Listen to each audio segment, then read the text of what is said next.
Hey there, tonight we're diving into the grimy world of medieval barber surgeons, where haircuts came with bloodletting and amputations.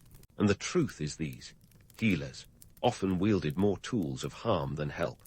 If these stories help you unwind, I'd love a quick like or subscribe, but only if they're genuinely working for you.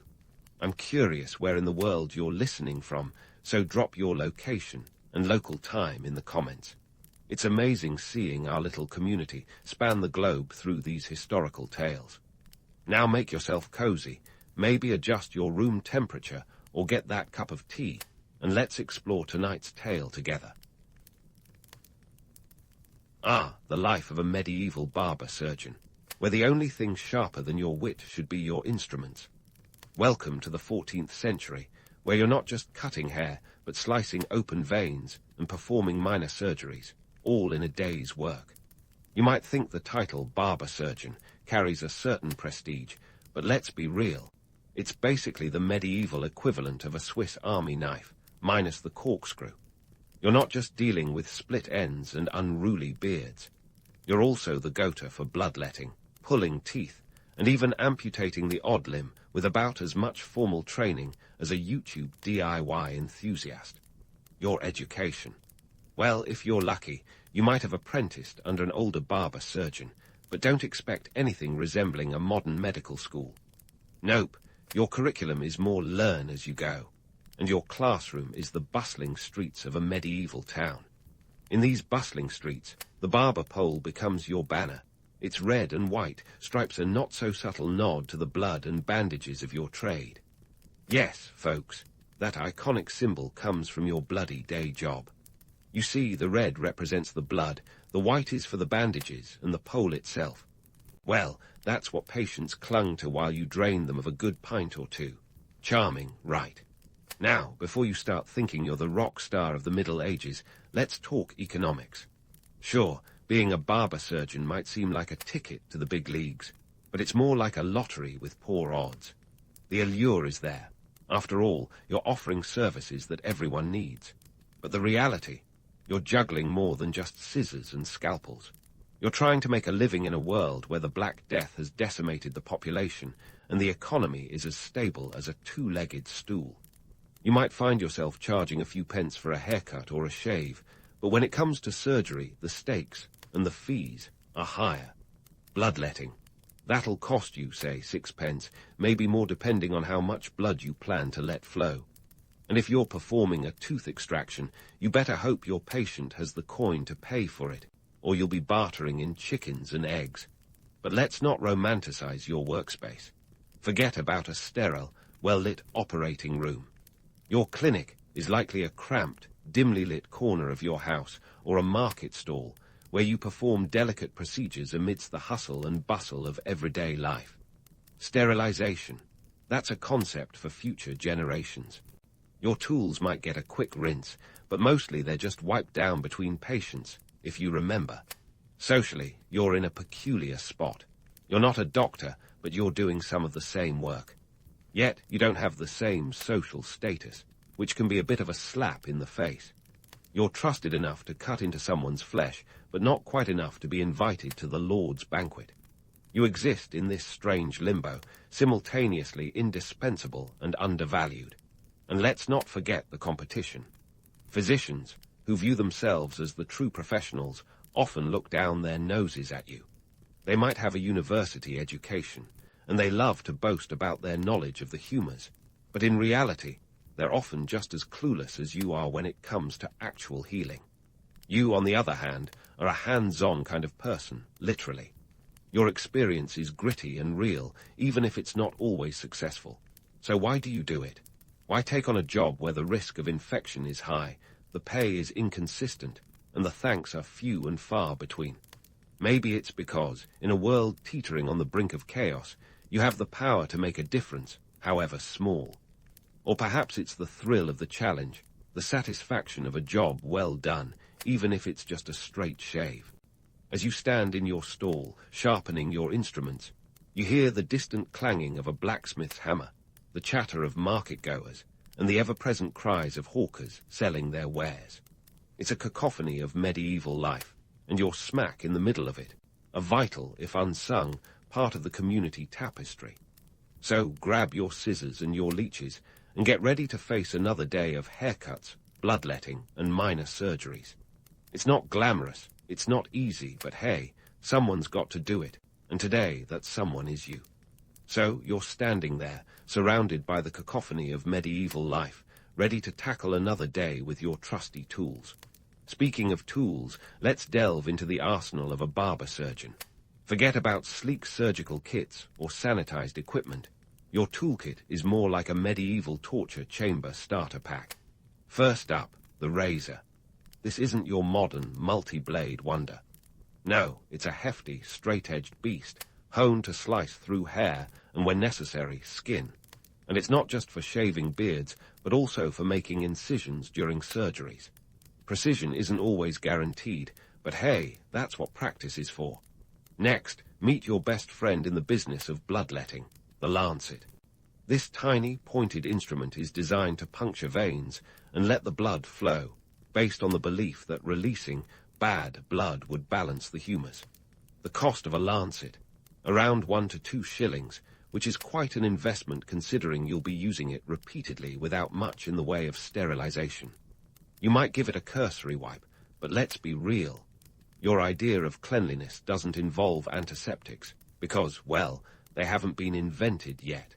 Then there's the all-important item that no self-respecting barber surgeon would be caught without: leeches. These little suckers are like the medieval version of a multi-purpose tool. Need to draw out blood without making a cut? Leeches. Want to reduce swelling or inflammation? Leeches. Feeling under the weather? You guessed it, leeches. They're cheap, plentiful, and easy to use. Just plop them onto the skin and let nature take its course. And while the idea of using slimy creatures as a medical tool might make us squirm today, back then, it was cutting-edge treatment. Of course, there's also an array of knives, saws, and pincers in your kit, each with its own gruesome purpose. The bone saw is a real crowd-pleaser, especially if you're performing an amputation. It's crude and brutal, and the sound of it grinding through bone is a symphony of horror that echoes across the ages. But when gangrene sets in, the saw is your only option. A set of these tools would set you back a few pounds, a significant sum, but think of it as an investment in your bloody business. Now, let's talk hygiene, or the lack thereof. In an era where people bathed about as frequently as a solar eclipse, cleanliness wasn't exactly a top priority. The concept of germs, non-existent. You might rinse your instruments in a bucket of water between procedures, but sterilization is a luxury for future centuries. This lack of hygiene means infections are as common as dirt on the streets. In fact, postoperative infection is a leading cause of death, but it's just one of those occupational hazards you accept. So why does the myth of the heroic healer persist? Well, there's something undeniably romantic about the idea of a lone figure, armed with nothing more than rudimentary tools and a willingness to help, combating the mysteries of the human body. It's a narrative that appeals to our love of underdogs and our fascination with courage in the face of adversity. But the reality, it's a bit grimmer, with your chances of success as hit or miss as a medieval archer in a windstorm. Your everyday clinic is a microcosm of medieval society, where the sick and desperate come seeking relief, and you do what you can with what little you know. With your apron stained from previous procedures and the smell of iron in the air, you work with a gambler's hope that today's treatments won't end in disaster. Each procedure is a roll of the dice, and the stakes are high. After all, infection or excessive bleeding could be the end of your patient. Yet you press on, because in this world of uncertainty, you're a beacon of hope, however dim. But let's not forget the economics of it all. Your services are in demand, yet payment isn't always guaranteed in coin. Sometimes, a grateful patient might pay you in kind, perhaps a chicken, a few eggs, or a measure of grain. It's a barter system that keeps you afloat, even if just barely.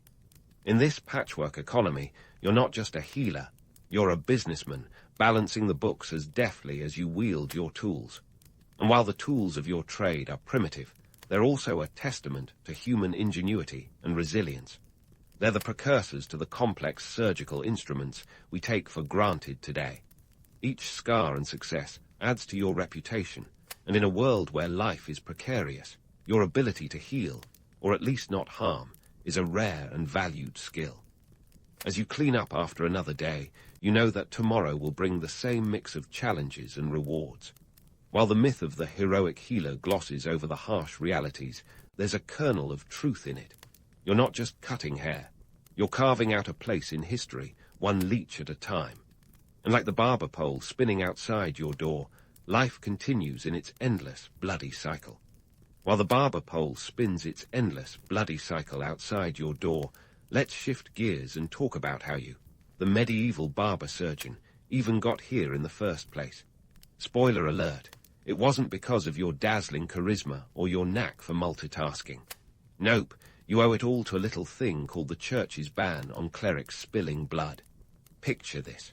It's the 12th century, and the Church decides that ordained clerics, who were the original go-to guys for healthcare, shouldn't be getting their hands dirty with any actual cutting. Apparently, slicing and dicing wasn't quite in line with their vow of holiness. So, who steps up to fill the gory gap? You guessed it, barber surgeons. Now, this wasn't just a career boost for you. It was a seismic shift in the medical landscape. By the 13th century, you're not just cutting hair and trimming beards. You're in the operating room, or rather, a dimly lit corner of your local marketplace. This newfound responsibility didn't just elevate your workload. It also nudged your social status up a notch. You went from being the guy who knew his way around a pair of scissors to being a crucial player in medieval healthcare. But before you start patting yourself on the back, remember that this wasn't exactly a one-way ticket to the high life. Your increased role came with its own set of challenges and limitations. The Church's decree was less about elevating your status and more about preserving the sanctity of its clerics. As a result, you became the default choice for all things surgical. The romantic notion of a cleric-turned-healer was swapped out for the gritty reality of blood-soaked aprons and makeshift medical tools. Yet, despite the less-than-glamorous circumstances, this shift opened doors for you. Barber surgeons found themselves in high demand, performing everything from bloodletting to battlefield amputations. And with demand came the opportunity to earn a living, albeit a precarious one, in the chaotic economic climate of medieval Europe. Politically, you were also caught in the crosswinds of change. The rise of barber surgeons coincided with the establishment of guilds, which were essentially medieval trade unions. These guilds became your new best friends, providing a framework for regulation and education. They set the standards for your craft, and even offered some semblance of protection from the disdainful glances of university-educated physicians. But don't get too comfortable. Physicians were often eager to remind everyone that they were the ones with the fancy degrees and Latin phrases. You, on the other hand, were the practical one, the hands-on healer who knew what it was like to hold a scalpel, not just a pen. The guilds weren't just about social climbing. They were a lifeline in a world where the line between life and death was razor-thin. They helped standardize practices and provided a support network, crucial in an era where trial and error were the primary educational tools. But this camaraderie didn't erase the inherent risks of your job. You were still dancing with death on a daily basis, relying on gut instinct as much as any formal training. Each procedure you performed was a tightrope walk without a safety net, while the guilds watched from below, offering guidance, but not always a soft landing. To put it bluntly, your role was a product of necessity, shaped by political and religious forces that dictated who could do what in the realm of medicine. You were both revered and reviled, a jack of all trades in a society that thrived on specialized knowledge. But while the myth paints you as a rugged hero, the reality was more complex. You were a craftsman, honing your skills in an age where the concept of medical specialization was still in its infancy. And let's not forget the influence of the Crusades. Ah, the Crusades, those epic, bloody campaigns that spanned from the late 11th to the late 13th centuries. They weren't just about reclaiming the Holy Land. they also brought back a treasure trove of medical knowledge from the Islamic world. Suddenly, you, the barber surgeon, had access to new techniques and tools, like the cauterizing iron and surgical sutures. This infusion of knowledge was like adding a turbocharger to your already bustling practice. But with great power comes great responsibility, or, in your case, a greater risk of getting it wrong. As the medieval era marched on, barber surgeons became an indispensable part of society, a testament to human adaptability in the face of religious and political constraints. You were the unsung heroes of the medical world, carving a path through history with each cut and incision. It wasn't always pretty, but it was necessary, a living example of how necessity truly is the mother of invention. So while you navigate this complex web of religion, politics, and medicine, remember that your story is not just one of blood and bandages. It's a tale of resilience and resourcefulness, of seizing opportunity when it knocks, even if it's wearing a bloody apron. In a world where change is the only constant, you've adapted, survived, and even thrived, carving out a niche that's uniquely your own. And as the church continued to dictate who could spill blood and who couldn't, you stood ready, razor in hand, to meet the challenge head-on. In the grand tapestry of history, your role as a barber surgeon is a vivid thread, woven through with tales of triumph and tragedy.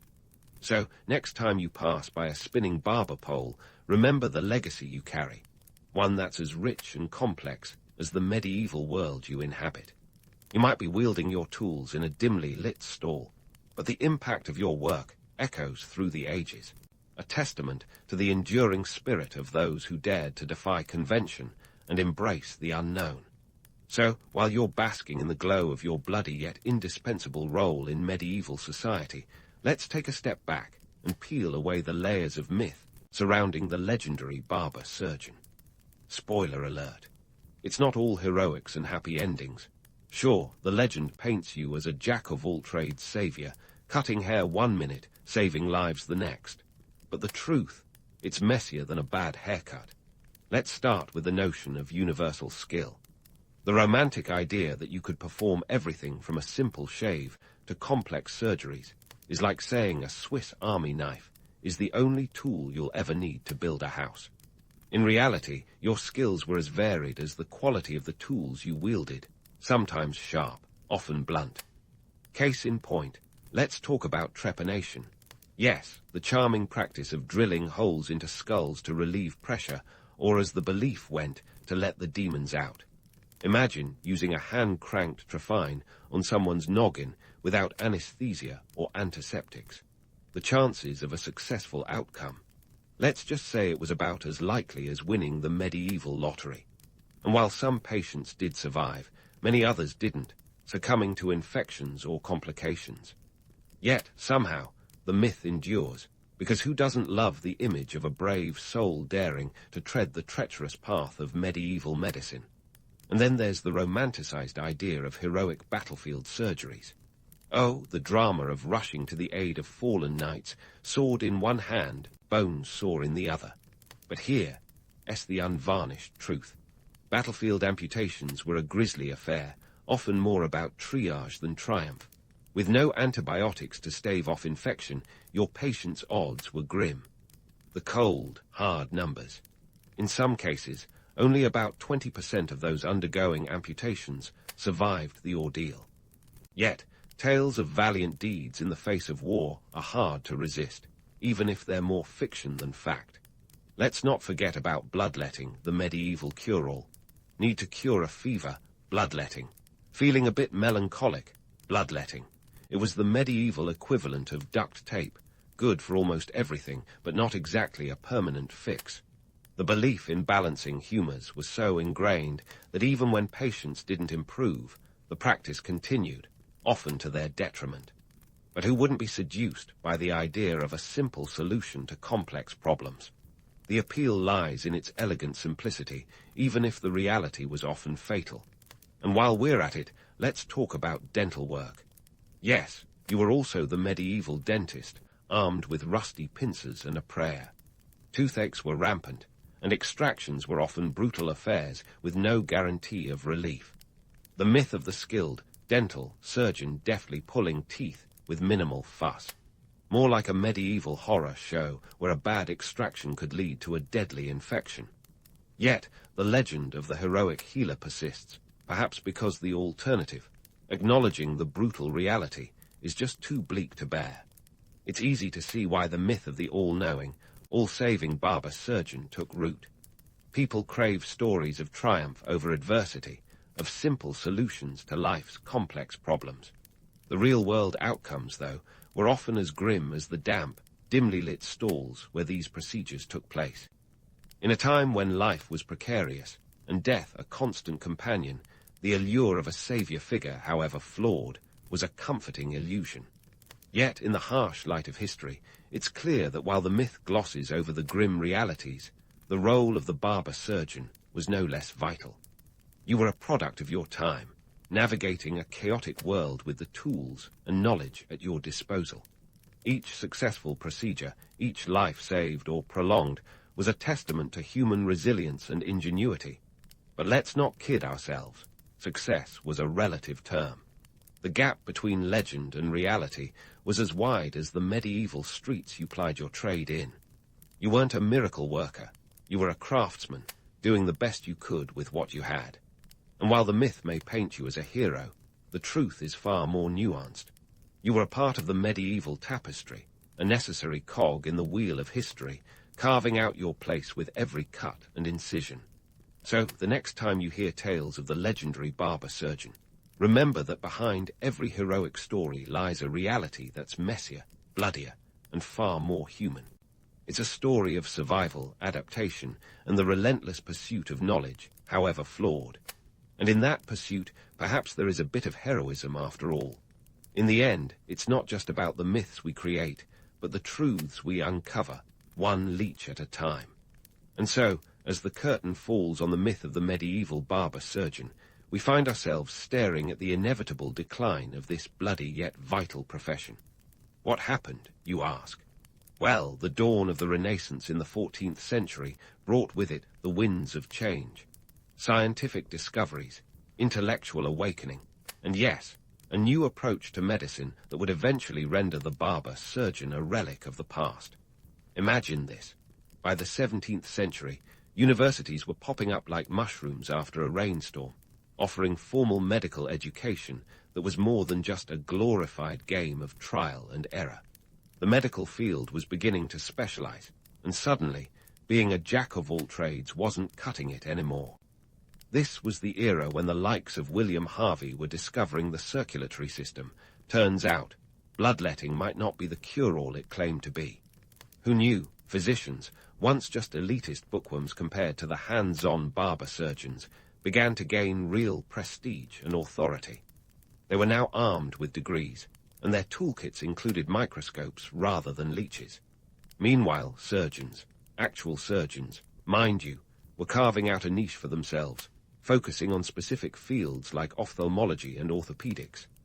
This was a time when having a steady hand and a sharp mind became more valuable than just having a sharp blade. The guilds, which had once been the lifeline for barber-surgeons, began to splinter. In 1540, Henry VIII established the Company of Barber-Surgeons, a move that sounds like a promotion but was really the beginning of the end.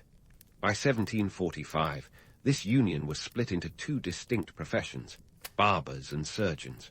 The writing was on the wall. Barber-surgeons were going the way of the dodo. The trade was becoming as outdated as a medieval map of the world. Economic factors played a significant role in this transition. The rise of trade and commerce meant more wealth in urban centers and a demand for advanced medical treatment. People were living longer, and the wealthy wanted specialists who could offer specific care, not generalists who might prescribe a haircut with their hernia repair. Hospitals became more common, offering sterile environments and trained staff, an upgrade from the barber-surgeon's dimly lit stall. But let's not throw the barber-surgeon out with the bathwater just yet. While their practices may seem crude to us now, they laid the groundwork for modern surgery. The barber pole, that spinning symbol of their trade, still stands as a testament to their legacy, though thankfully minus the blood and bandages. The tools they used, from lancets to bone saws, evolved into the sophisticated instruments found in operating rooms today. And the myths, oh, they linger on, like a shadow of a shadow. The idea of the lone healer battling against the odds with nothing but grit and a few rudimentary tools has a certain romantic allure. It speaks to our love of underdog stories, of conquering adversity with little more than sheer willpower. Even if the reality was more butcher than healer, the legend endures, capturing the imagination of those who prefer their history with a dash of drama.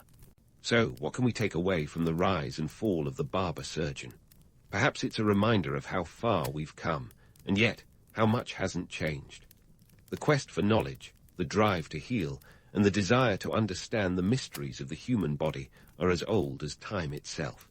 We've traded leeches for lasers, but the human spirit remains just as curious, just as resilient. As you drift off to sleep tonight, spare a thought for the barber surgeons of yesteryear. They may not have had all the answers, but they were pioneers in their own right, carving out a path through history with each cut and incision. Their legacy is a reminder that progress often comes from the unlikeliest of places, and that today's joke is often tomorrow's breakthrough. So here's to the barber surgeons. May your memory live on, one leech at a time. Pericles knew how to throw a party, not just any party, but the kind that would leave your rivals reeling and your allies applauding. Enter the Parthenon, an architectural magnum opus, a jaw-dropping statement piece that screamed, "This is Athens, baby." Built smack dab on the Acropolis, this marble marvel was not just a temple. It was the ultimate ancient Greek flex of epic proportions.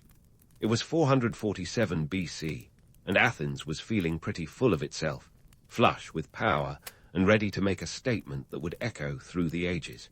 Now, building the Parthenon was no small feat. It required a mountain of resources.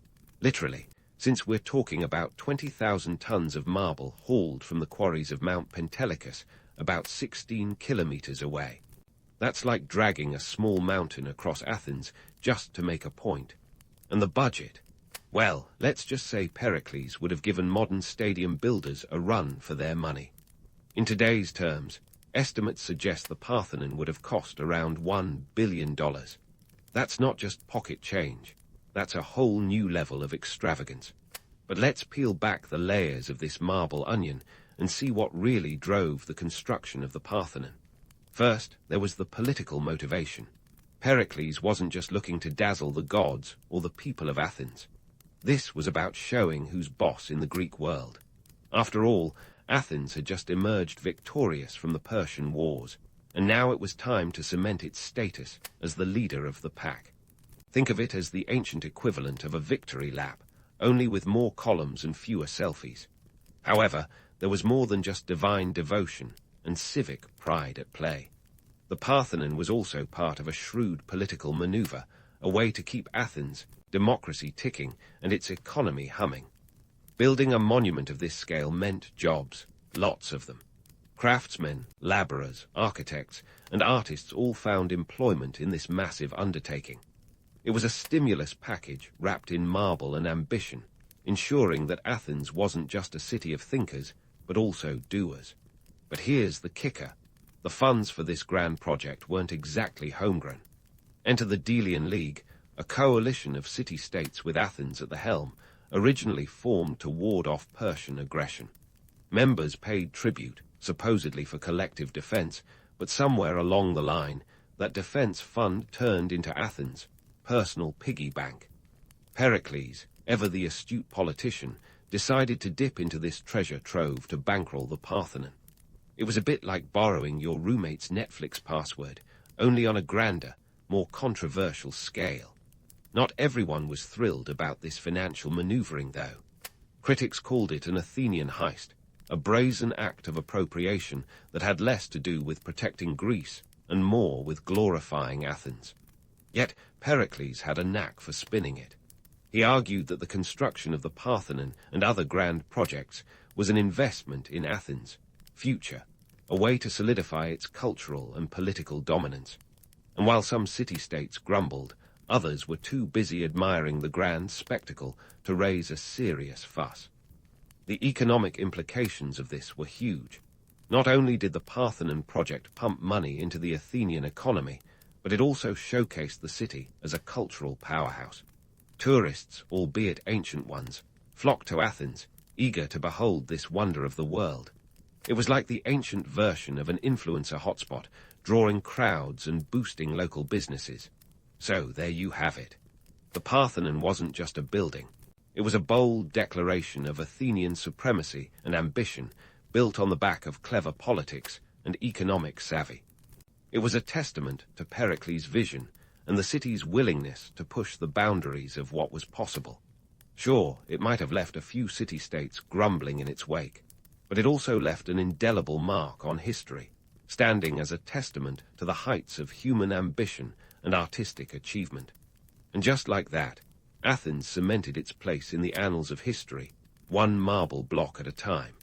And speaking of ambition, let's talk about the architectural genius behind the Parthenon, because this wasn't just about stacking some marble and calling it a day. Oh no, this was ancient engineering at its finest, the kind that would make even today's techies nod in begrudging respect. The Parthenon is a symphony of optical illusions and precision measurements. Imagine an ancient Greek architect with a flair for magic tricks, and you're not far off. First off, those columns.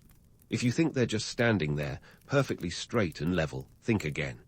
The architects employed a technique called entasis, a subtle curvature in the columns that makes them appear straight to the human eye. It's like the ancient version of Instagram filters, enhancing reality to make it look just that bit more perfect. Without entasis, the columns would look like they were bowing outward, which in the world of classical architecture is the equivalent of a bad hair day. And let's not forget the platform the Parthenon sits on, the stylobate. It's not flat. No, it's intentionally curved, rising slightly in the middle. This curvature compensates for optical distortions that would make a flat surface appear sagging. It's as if the ancient Greeks were saying, "We've conquered mathematics, and now we're coming for your perception of reality." But wait, there's more. Even the spacing of those columns isn't uniform. They're slightly closer together at the corners, creating an illusion of greater strength and solidity. It's like a visual hug for the building, keeping everything tight and cozy. This kind of architectural sleight of hand is why the Parthenon remains a masterpiece of design, a testament to the fact that the Greeks weren't just thinkers. They were doers with a flair for drama. Speaking of drama, enter Phidias, the master sculptor with a penchant for creating colossal spectacles.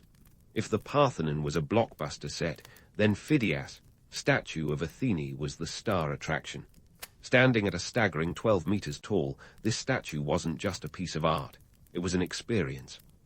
Crafted from gold and ivory, it depicted Athene in all her glory, complete with a helmet, shield, and a small statue of Nike, the goddess of victory, perched in her hand. It was, quite literally, divine. Phidias was like the Spielberg of his time, crafting an epic tale in marble and metal. His Athene was more than a statue, it was propaganda, a symbol of Athenian power and piety rolled into one. Tourists flocked to see it, their jaws dropping at the sight of such grandeur. It was the ancient equivalent of a summer blockbuster, drawing in the crowds and leaving them talking for years.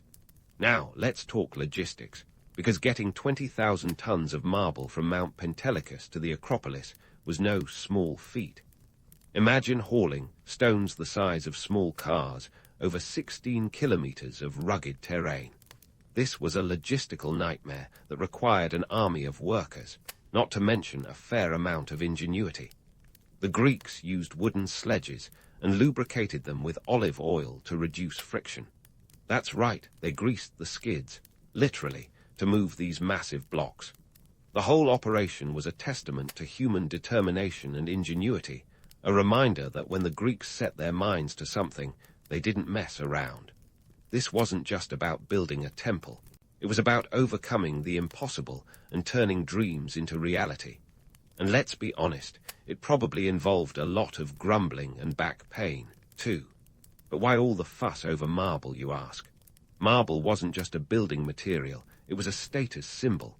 It was the iPhone of its day, sleek, shiny, and a little bit show-offy. The Greeks used it to say, "Look at us, we're classy, we're sophisticated, and we've got the marble to prove it." The pure white marble from Pentelicus had a unique quality. It glowed with a golden hue in the sunlight, giving the Parthenon an ethereal presence that was nothing short of magical. It was the kind of thing that made poets wax lyrical and rival cities green with envy.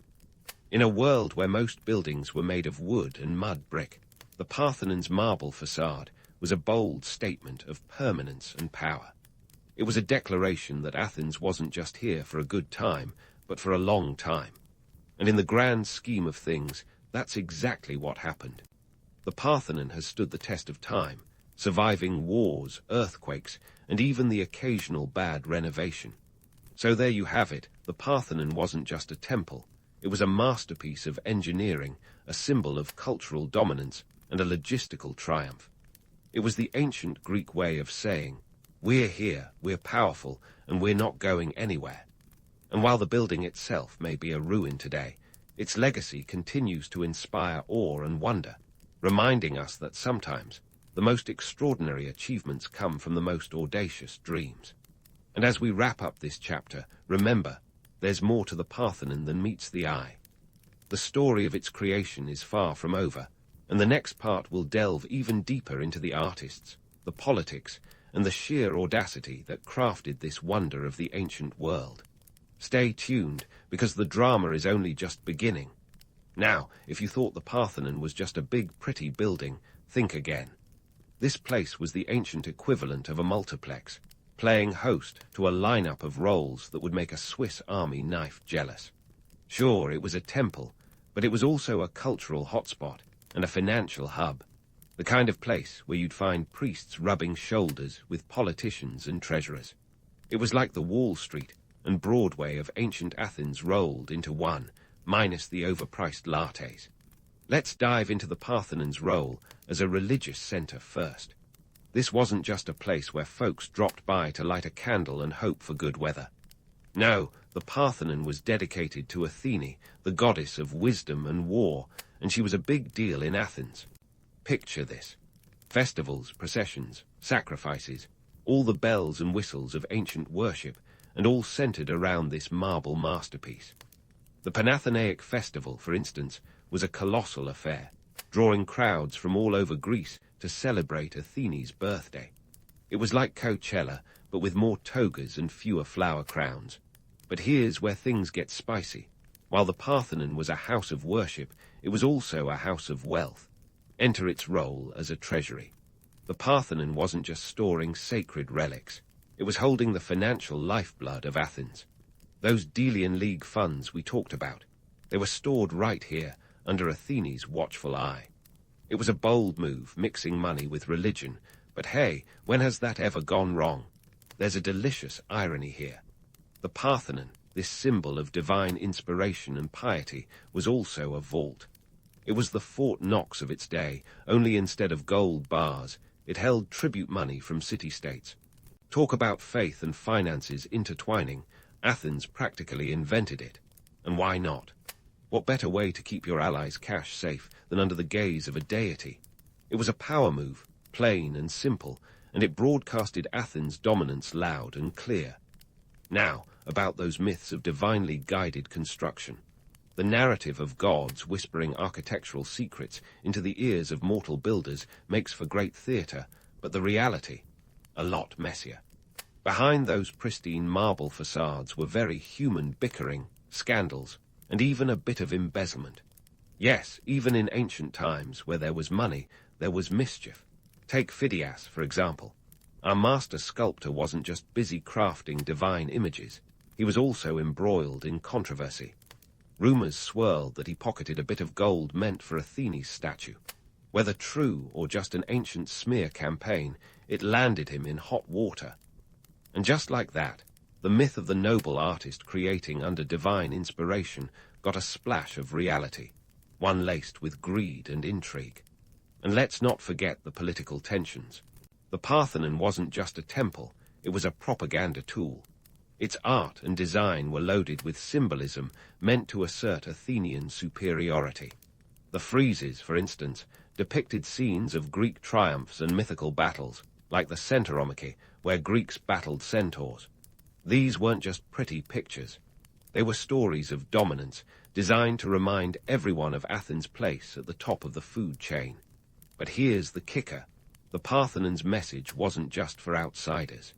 It was a reminder to Athenians themselves of their city's glory and the collective effort it took to achieve it. A kind of marble pep talk, if you will, urging Athenians to keep striving for greatness.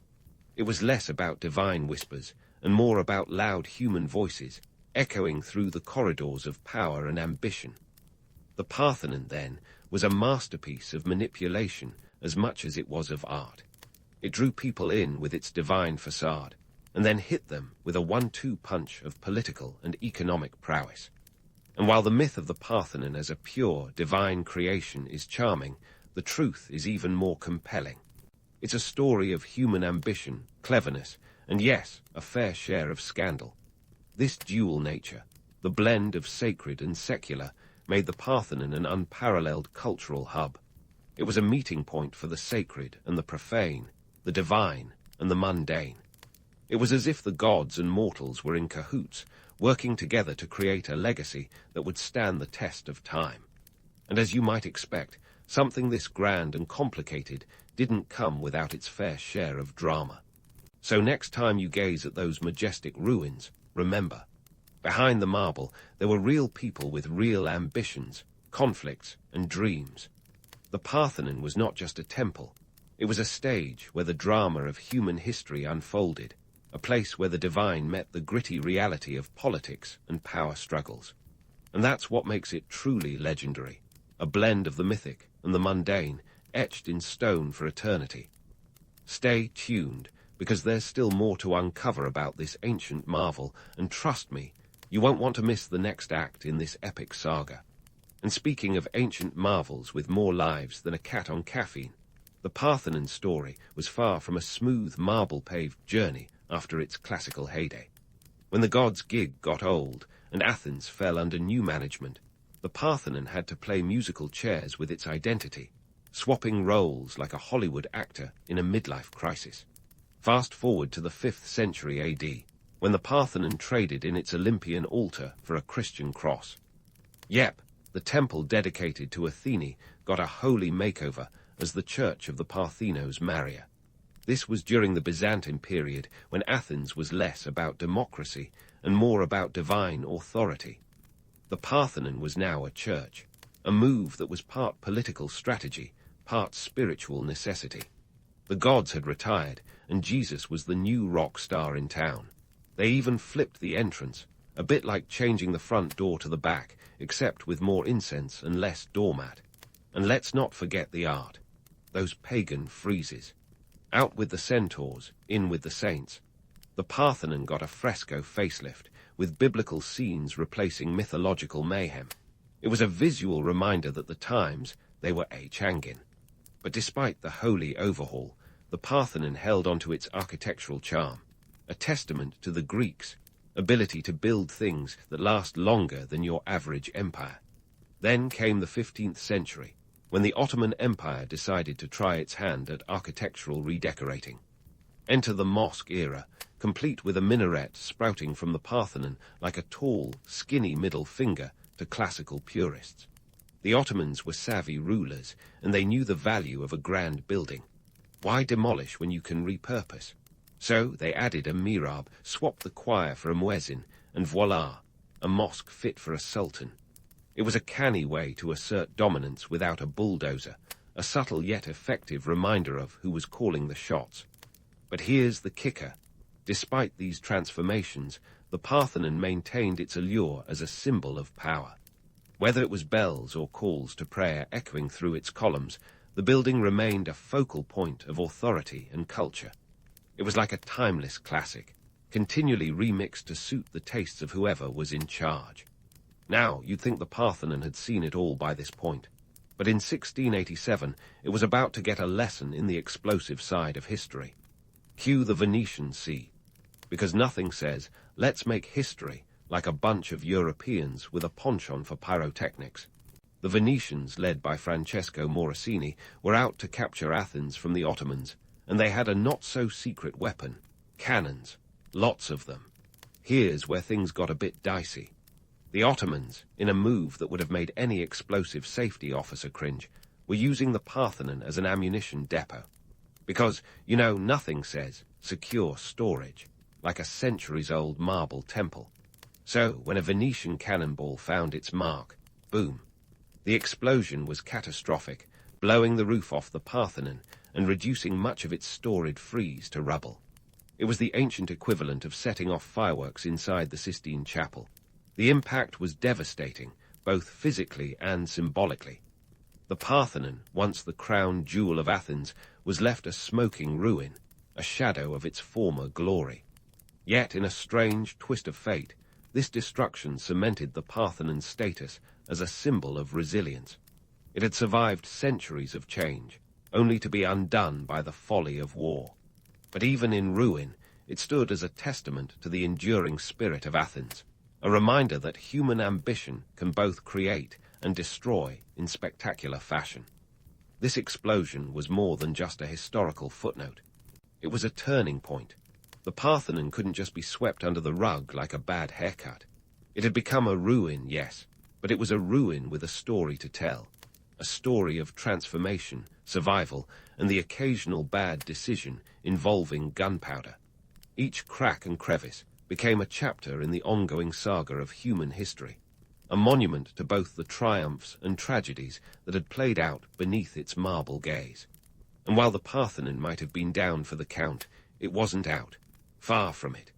This old temple had more lives than a soap opera villain, and it was about to embark on yet another chapter in its storied existence.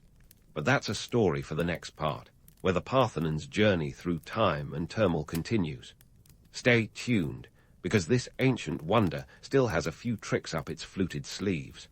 And just when you thought the Parthenon had exhausted its drama quota, the 19th century swoops in with a plot twist worthy of a soap opera. Enter Lord Elgin, the Scottish nobleman with a penchant for collecting ancient souvenirs. In the early 1800s, he came to Athens with a mission that was less about preservation and more about relocation, specifically relocating chunks of the Parthenon to the British Museum. The result: the infamous Elgin marbles, a collection of sculptures that sparked more debates than a Thanksgiving dinner with relatives of differing political views. Now, let's get one thing straight. Elgin didn't exactly sneak in during the dead of night with a chisel and a bag marked swag. He had a controversial firman, or permit, from the Ottoman Empire, which ruled Athens at the time. The Ottomans, not particularly known for their art appreciation, were more than happy to let Elgin take these classical treasures off their hands. It was a bit like your landlord letting your neighbor take your furniture while you're out of town. And so, between 1801 and 1812, Elgin's team removed about half of the surviving sculptures from the Parthenon. The legality of this operation has been disputed ever since, with Greece maintaining a steady drumbeat of demands for the marble's return. The British Museum, meanwhile, argues that Elgin saved the marbles from neglect and further destruction, positioning themselves as the saviors of ancient art. It's a narrative spun with the precision of a seasoned PR strategist, and one that continues to be a thorny issue in international relations. Here's the irony. The Parthenon, once a symbol of Athenian might, is now at the center of a cultural tug-of-war, reflecting the complexities of imperialism and heritage. And it's not just about the marbles. It's about national pride and the legacy of colonialism. The Parthenon story is a reminder that history is often written by those who hold the power, and sometimes the sculptures. Fast forward to modern times, and the Parthenon is still standing, albeit a little worse for wear. Restoration efforts have been ongoing for decades, a Herculean task that's part archaeology, part detective work, and part high-stakes Jenga. Since the 1970s, the Greek government, along with international experts, has been painstakingly piecing the Parthenon back together. It's like trying to solve a 2,500-year-old jigsaw puzzle with a third of the pieces missing, and the dog having chewed half of the edges. The aim is not to restore the Parthenon to its original glory. That ship sailed long ago, but to stabilize it, preserving what remains for future generations. The project has involved replacing iron clamps with titanium ones, repairing columns with marble from the same quarry used by the ancient builders, and using cutting-edge technology to identify and restore original pieces. It's meticulous work, with each decision weighed for its historical and aesthetic implications. But the restoration isn't just about preserving a building, it's about safeguarding a symbol. The Parthenon is often hailed as the epitome of Western civilization, a monument to democracy and human achievement. Yet, it's also a testament to the power of spin. After all, this was a temple funded by a regional protection racket and built as a political stunt. It's a reminder that history is full of grand narratives, and the truth is often more complex than the stories we tell ourselves. So what does the Parthenon teach us about human nature? For starters, it shows our unwavering commitment to ambitious projects, even when they're fraught with challenges. The Parthenon was a massive undertaking that required not just resources but vision, and it stood as a testament to what humans can achieve when they aim high. Yet it also teaches us about the messy realities of such endeavors, the politics, the controversies, and the compromises that come with grand ambitions. In a way, the Parthenon is like a mirror reflecting both our best and worst instincts. It embodies our desire to create something lasting and beautiful, to leave a legacy that transcends time. But it also reveals our propensity for conflict and our tendency to rewrite history to suit our narratives. It's a symbol of human creativity and a cautionary tale about the costs of ambition. As we wrap up this marble-strewn journey, let's reflect on the Parthenon's enduring significance. It's more than just a relic of the ancient world. It's a living monument, constantly evolving with each new chapter of its story. Whether as a temple, church, mosque, or ruin, the Parthenon remains an icon of resilience, a testament to the enduring spirit of human creativity. And while its stones may be weathered, its legacy is anything but eroded. The Parthenon teaches us that while our ambitions may sometimes outpace our realities, the stories we build, whether in marble or memory, remain. It's a reminder that history isn't just a series of events, but a tapestry of human endeavor, woven with threads of triumph and tragedy. So next time you gaze upon those ancient stones, remember, you're not just looking at a ruin, you're peering into the heart of human history with all its grandeur and flaws laid bare. And that, my friends, is what makes the Parthenon truly timeless. In a world where dragons don't fly, but sailboats do, the Vikings were the rock stars of the sea. These Scandinavian warriors weren't just about pillaging and wearing cool helmets. Spoiler alert, those didn't have horns, but they also spun some of the wildest yarns in history. Welcome to the Viking Age, from 793 to 1066 AD, where Norse mythology wasn't just a collection of stories, but the Norse people's cosmic instruction manual. Think of it as the original Wikipedia for the starry-eyed and sword-wielding. Back then, storytelling wasn't a casual hobby. It was a way to make sense of the baffling world around them. When you're living in a place where winter feels like it lasts 8 months of the year, and the sun's a rare guest, you'd start imagining a few gods and giants, too. The Norse didn't just spin tales. They wove sagas that were as unpredictable as the North Sea. Now, if you're looking for the oldest sources of these tales, you won't find them neatly laminated in a museum. Instead, they come to us via the Poetic Edda and the Prose Edda, courtesy of a crafty Icelandic historian named Snorri Sturluson. These Eddas are like the DVD extras of the Norse mythological universe. Think director's commentary, but with more axes and fewer plot holes. They're full of poems and prose that were originally passed down orally, much like the world's most epic game of telephone. Only, instead of someone messing up your coffee order, you ended up with a completely different version of how the world was created. Oral tradition was the Norse way of preserving history, a bit like the Viking version of a Spotify playlist, only with a lot more yelling across windswept fjords. Naturally, this led to some variations. You might hear one version of a story in one village, and a completely different take a few fjords over.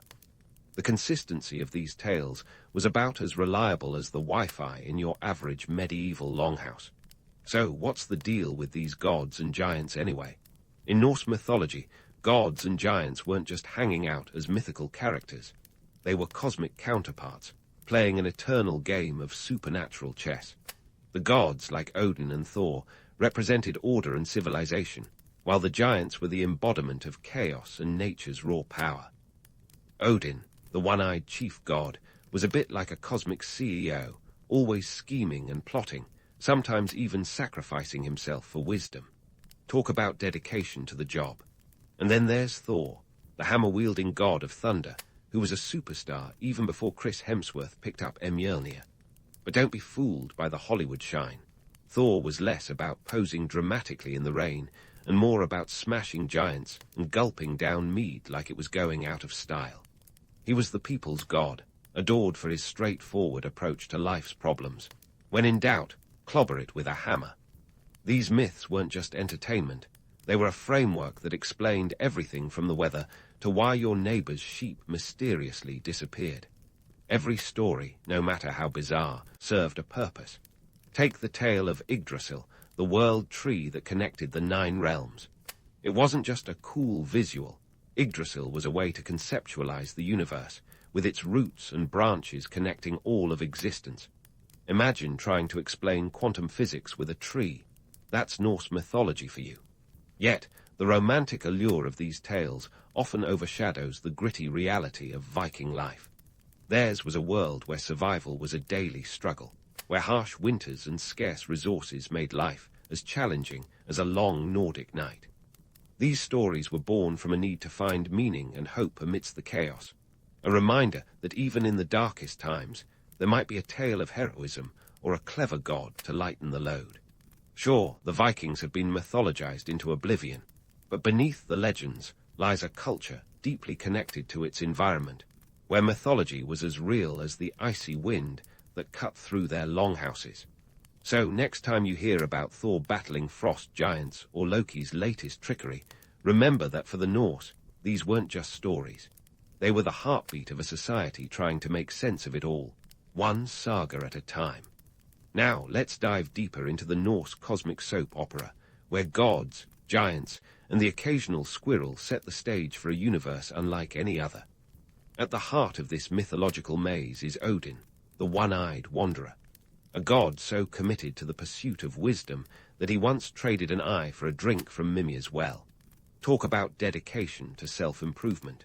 But Odin wasn't just the wise old sage of Asgard. He was also the father of many, let's call them colorful, characters. His parenting style could be described as unconventional, at best. Odin's progeny ranged from the mighty Thor to the mischievous Balder, each with their own unique brand of chaos. Thor, Odin's most famous offspring, was not your average god of thunder. Picture a brawny redhead with a penchant for smashing things, mostly giants, but occasionally furniture.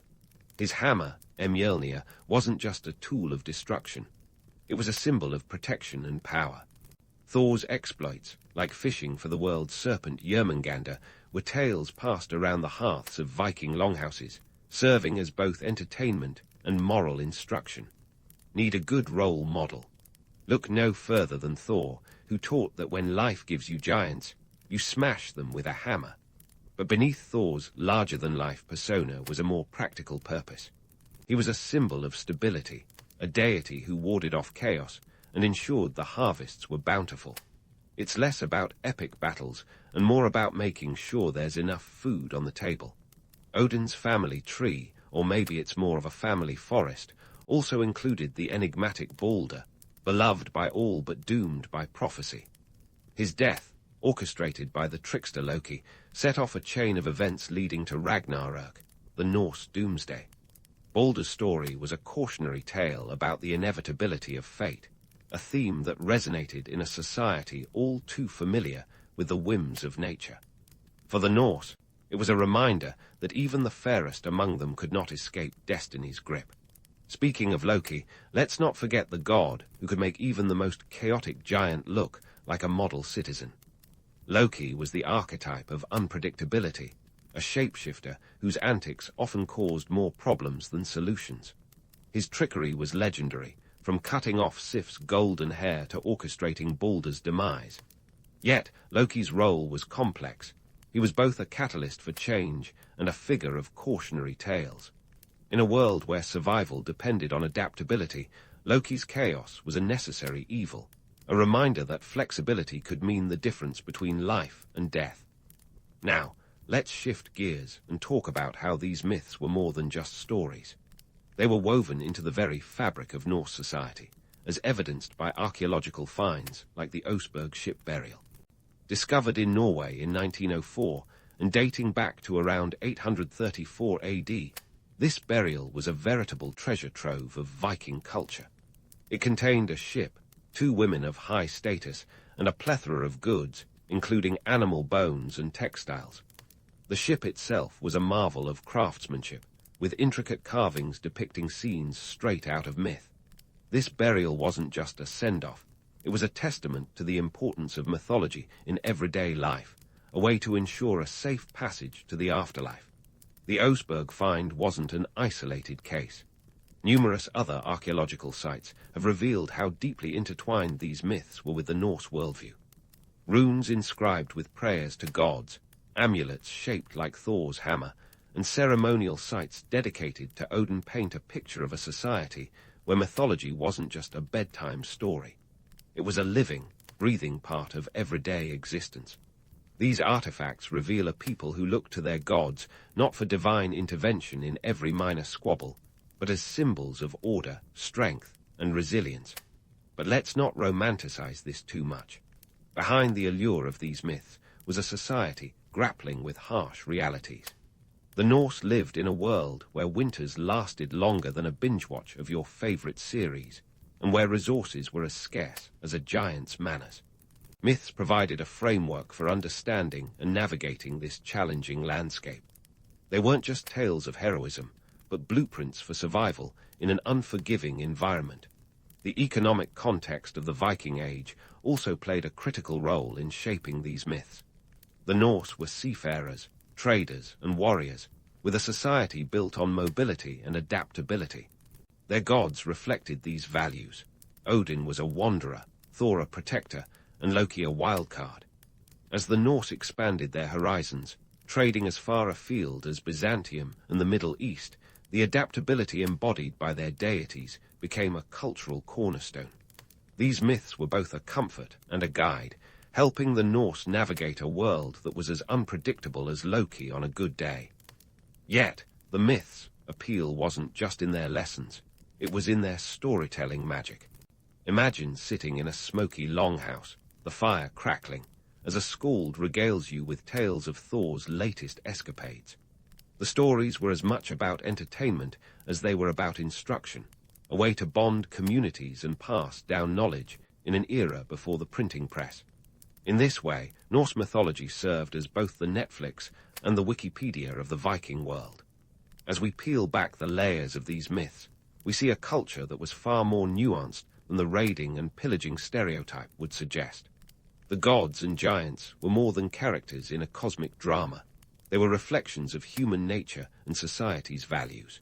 They were the embodiment of the Norse spirit, a people who faced the unknown with a hammer in one hand and a saga in their heart. And as we continue to explore this rich tapestry of myth and reality, we'll see how these stories evolved and adapted, much like the Norse themselves. Stay tuned for more as we unravel the mysteries of the Norse cosmos, one tale at a time. Now, let's dive headfirst into the world of giants, or should we say Jötnar, if you want to impress at your next trivia night. These mythical titans weren't just the oversized, bumbling villains of Norse tales. Oh no, they were complex characters who added a dash of chaos to the cosmic balance, like adding chili flakes to your morning porridge. The giants were as integral to Norse mythology as the gods themselves, with roles that stretched far beyond their massive footprints. In the Norse cosmos, giants represented the untamed forces of nature. Think of them as the embodiment of the harsh, unpredictable environment the Vikings called home. They were the storms that lashed the coastlines, the earthquakes that rattled settlements, and the bitter winters that overstayed their welcome. The Yurtnar were the embodiment of raw, unbridled power, Mother Nature's unruly children, if you will. Take, for instance, the giantess Angabotha, whose name ominously translates to the one who brings grief. She was the mother of some of Norse mythology's most notorious figures, including Fenrir the wolf, Jörmungandr the world serpent, and Hel, the ruler of the underworld. Each of these offspring played a pivotal role in the mythological cycle, particularly during Ragnarök, the end-of-the-world event that could make a Hollywood blockbuster look like a quiet Sunday picnic. The giants' portrayal evolved alongside Norse society's real-world experiences. As the Norse sailed farther from their fjords, encountering new lands and cultures, their myths adapted to reflect these encounters. The giants, initially seen as pure antagonists, began to be depicted with more depth and nuance. They weren't just adversaries to be vanquished, but complex beings capable of wisdom and even cooperation. Consider the story of Skadi, a giantess who married the god Njord. Their union was a strategic alliance, mirroring the types of political marriages that were commonplace among Viking chieftains. Skadi brought a dowry of land and influence, while Njord offered connections to the divine. This marriage was as much about power and politics as it was about love, a reminder that even in mythology, the heart and the pocketbook often shared the same bed. But why were giants such a recurring feature in these stories? Simple. They were the perfect metaphor for the challenges the Norse faced every day. The giants' battles with the gods symbolized the eternal struggle between order and chaos, civilization and wild nature. When Thor swung his hammer at a frost giant, it wasn't just an epic smackdown. It was a symbolic act of bringing order to the chaos of the natural world. The economic context of the Viking Age also played a role in shaping these myths. As the Norse expanded their trading networks, they encountered cultures with their own mythologies and beliefs. This cultural exchange influenced the portrayal of giants, adding layers of complexity to their stories. The giants became not just foes, but sometimes allies or even teachers, reflecting the Norse's growing understanding of the world beyond their shores. Take the tale of Utgard-Loki, a giant who outwitted Thor and his companions with a series of illusions and tests. This story, found in the Prose Edda, highlights the giant's cunning and intelligence, qualities that were increasingly valued as the Norse engaged with other cultures. It's a tale that reminds us that brains can be just as powerful as brawn, a lesson as relevant today as it was a millennium ago. And let's not forget the very practical side of these myths. Giants were a convenient explanation for the natural disasters that plagued the Norse. An avalanche wasn't just an avalanche, it was the work of a mountain giant. A storm wasn't just a storm, it was a giant venting its fury. These tales provided a framework for understanding and coping with the unpredictable forces of nature, much like how we might blame Mercury in retrograde for a streak of bad luck. Now, you might be wondering, did the Norse really believe in these giants? The answer is a bit like asking if people today believe in superheroes. They may not have taken every story literally, but these myths were vital expressions of cultural values and existential questions. The giants and gods were ways to articulate the fears and hopes of a people living on the edge of the known world. As the Norse encountered new cultures, their mythology evolved, reflecting the complexities of these interactions. Giants, once mere embodiments of chaos, became nuanced characters, sometimes wise, sometimes foolish, but always integral to the cosmic narrative. In this way, the giants were not just mythological figures, but mirrors reflecting the Norse's understanding of their place in an ever-expanding world. So, next time you hear about a giant tussling with Thor or trying to outsmart Odin, remember that these tales were more than just bedtime stories. They were the Norse's way of grappling with the big questions about life, nature, and the universe. And as we continue our exploration of Norse mythology, we'll see how these stories adapted, much like the Norse themselves, to meet the challenges of a changing world. Stay tuned as we dig deeper into this mythological tapestry, unraveling the threads of a culture that faced the unknown with courage, cunning, and a touch of humor. There's much more to come in this saga of gods, giants, and the Vikings who dared to dream beyond the horizon.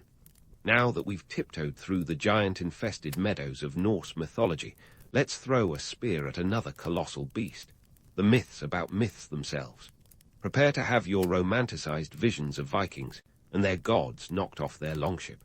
We've all seen the Hollywood version of Norse tales, the kind where Thor's hair is as well coiffed as a shampoo commercial, and Loki's mischief is played like a light-hearted prank rather than a potential world-ending catastrophe. But as with most things that glitter on screen, the real story is grittier and more complex. You see, Norse mythology didn't just spring up fully formed like Athene from Zeus's head. These stories evolved over centuries, shaped by the cultural, political, and religious tides of Scandinavia. And when Christianity started making its way northward, it didn't just knock politely at the door. It barged in with a cross in one hand and a baptismal font in the other. Enter Christianity, stage left, ready to spin these tales to fit its own narrative and leave a mark as permanent as a rune carved in stone. The transition from pagan myths to Christian doctrine was not a simple case of the old gods being shown the door. No, it was more like a cosmic game of musical chairs, with Christianity doing its best to co-opt and adapt the old stories into something that wouldn't get a Viking chieftain's chainmail in a twist. This was strategic myth-making 101. Keep the bits that work, tweak the ones that don't, and make sure the new stories sing the praises of a Christian god rather than a hammer-wielding deity with a penchant for giant slaying. To understand how these myths were reshaped, we need to look at primary sources like the Heimskringla, a collection of sagas about Norwegian kings, pennied by the same Snorri Sturluson who gave us the Eddas. Written in the early 13th century, the Heimskringla is a treasure trove of Norse history and mythology, but it's also a handy example of how history got a divine makeover. Snorri, a Christian himself, had a vested interest in making sure these tales didn't clash too much with the new religious order. So he did what any good storyteller would do. He made some adjustments. Take, for instance, the tale of Olaf Tryggvason, a king celebrated for his efforts to convert Norway to Christianity. In the Heimskringla, Olaf's story is sprinkled with divine interventions and miraculous occurrences that wouldn't look out of place in a biblical epic. This divine rebranding was part of a broader trend where pagan myths were sanitized or villainized to fit the Christian narrative. The gods of old were often recast as mere mortals or even demons, their stories stripped of their supernatural sheen. And let's not pretend this was solely a religious endeavor. Politics played a big hand in this mythological makeover. By adopting Christianity, Scandinavian rulers could forge stronger ties with the rest of Europe, which was mostly Christian by this point. This wasn't just about saving souls. It was about securing trade routes and political alliances. The Viking economy was as much about the silver linings of trade as it was about the occasional silver-plated plundering spree. Converting to Christianity was a shrewd move that opened doors to new economic opportunities, like a medieval LinkedIn profile upgrade. But let's not paint the Norse as passive recipients of Christian doctrine. Rather than simply discarding their old beliefs, they found ways to blend them with the new. This syncretism is evident in archaeological finds that combine pagan symbols with Christian ones. A Thor's hammer pendant with a cross, for instance, was the Norse equivalent of hedging your divine bets. It was a way of keeping one foot in the old world while stepping cautiously into the new. Of course, this melding of mythologies wasn't always seamless. There were tensions, conflicts, and outright rebellions as pagan traditions clashed with Christian ideals. The conversion process was less of a peaceful transition and more of a turbulent saga, complete with its own heroes and villains. Charismatic kings like Olaf Tryggvason and Olaf II Haraldsson, later known as St. Olaf, played pivotal roles in this transformation, often using force as much as faith to spread Christianity. Their stories, immortalized in sagas, are a testament to the complex dance between power, belief, and political expediency. Yet, even as Christianity took hold, the old myths retained their appeal. They continue to be told, albeit in altered forms, serving as a reminder of a pre-Christian past. This nostalgia for the old ways is evident in the Icelandic sagas, which, despite being written down in a Christianized Scandinavia, preserve the voices and values of their pagan ancestors. These sagas are a window into a world where Christianity and Norse mythology coexisted, sometimes harmoniously, sometimes not, but always in dialogue. The survival of these myths into the modern era owes much to this adaptability. While the Christianization of Scandinavia altered their form, it didn't erase their essence. The gods and giants of old may have been recast in supporting roles, but they never entirely exited the stage. They lingered in the shadows, their stories whispered by fireside, and eventually recorded by scribes who, like Snorri, navigated the delicate balance between old and new. In this way, the myths of the Norse endure, not just as relics of a bygone era, but as dynamic narratives that evolved to survive. They've been romanticized, sanitized, and yes, sometimes exaggerated, but at their core, they remain a testament to the resilience and creativity of the people who first told them. As we continue to unravel these myths, let's keep an eye on how they've been reimagined across the centuries, from the sagas of medieval Iceland to the blockbusters of modern Hollywood.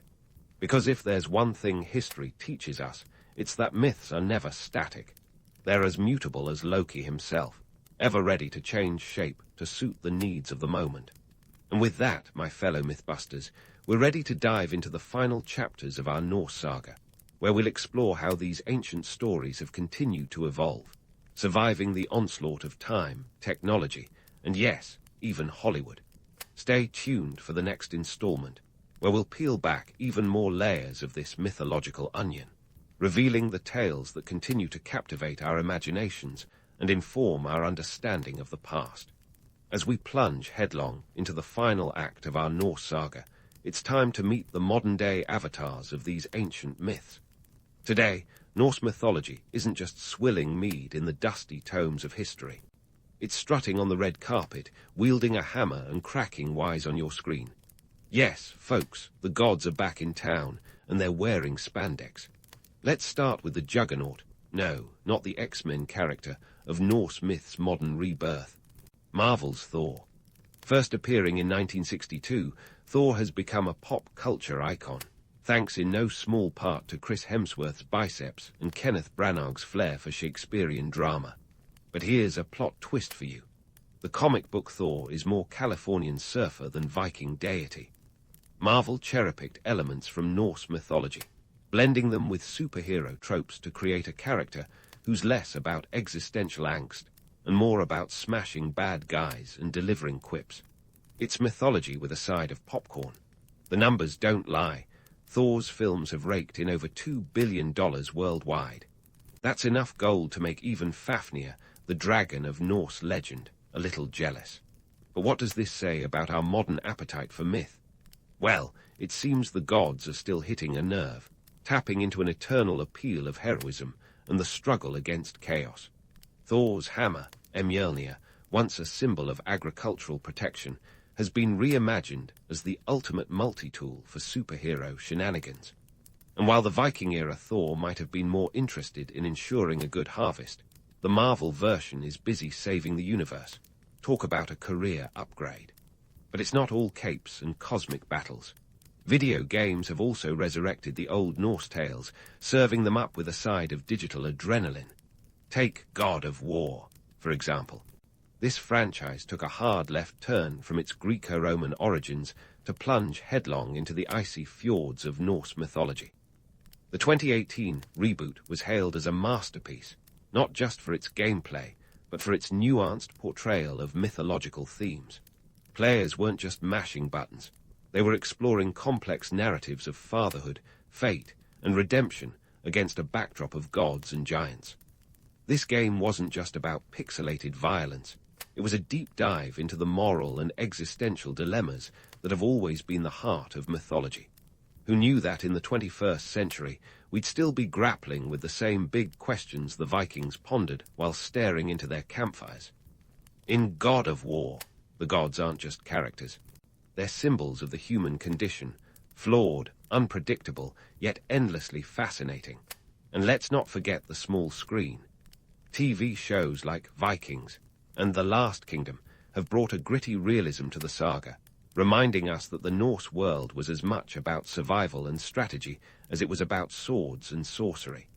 These series have hooked audiences with their raw depictions of Viking life, where alliances are as fragile as a longship in a storm. They strip away the romantic veneer, revealing a world where the gods were invoked as much for their guidance as for their entertainment value. But why, you ask, do these ancient tales still capture our modern imagination? Well, it seems we're drawn to the timeless themes they embody. In a world that can feel as chaotic as a frost giant's temper tantrum, the stories of gods and heroes offer a framework for understanding our own struggles. They remind us that, much like Odin's quest for wisdom or Thor's never-ending battle against chaos, our own lives are a tapestry of triumphs and trials.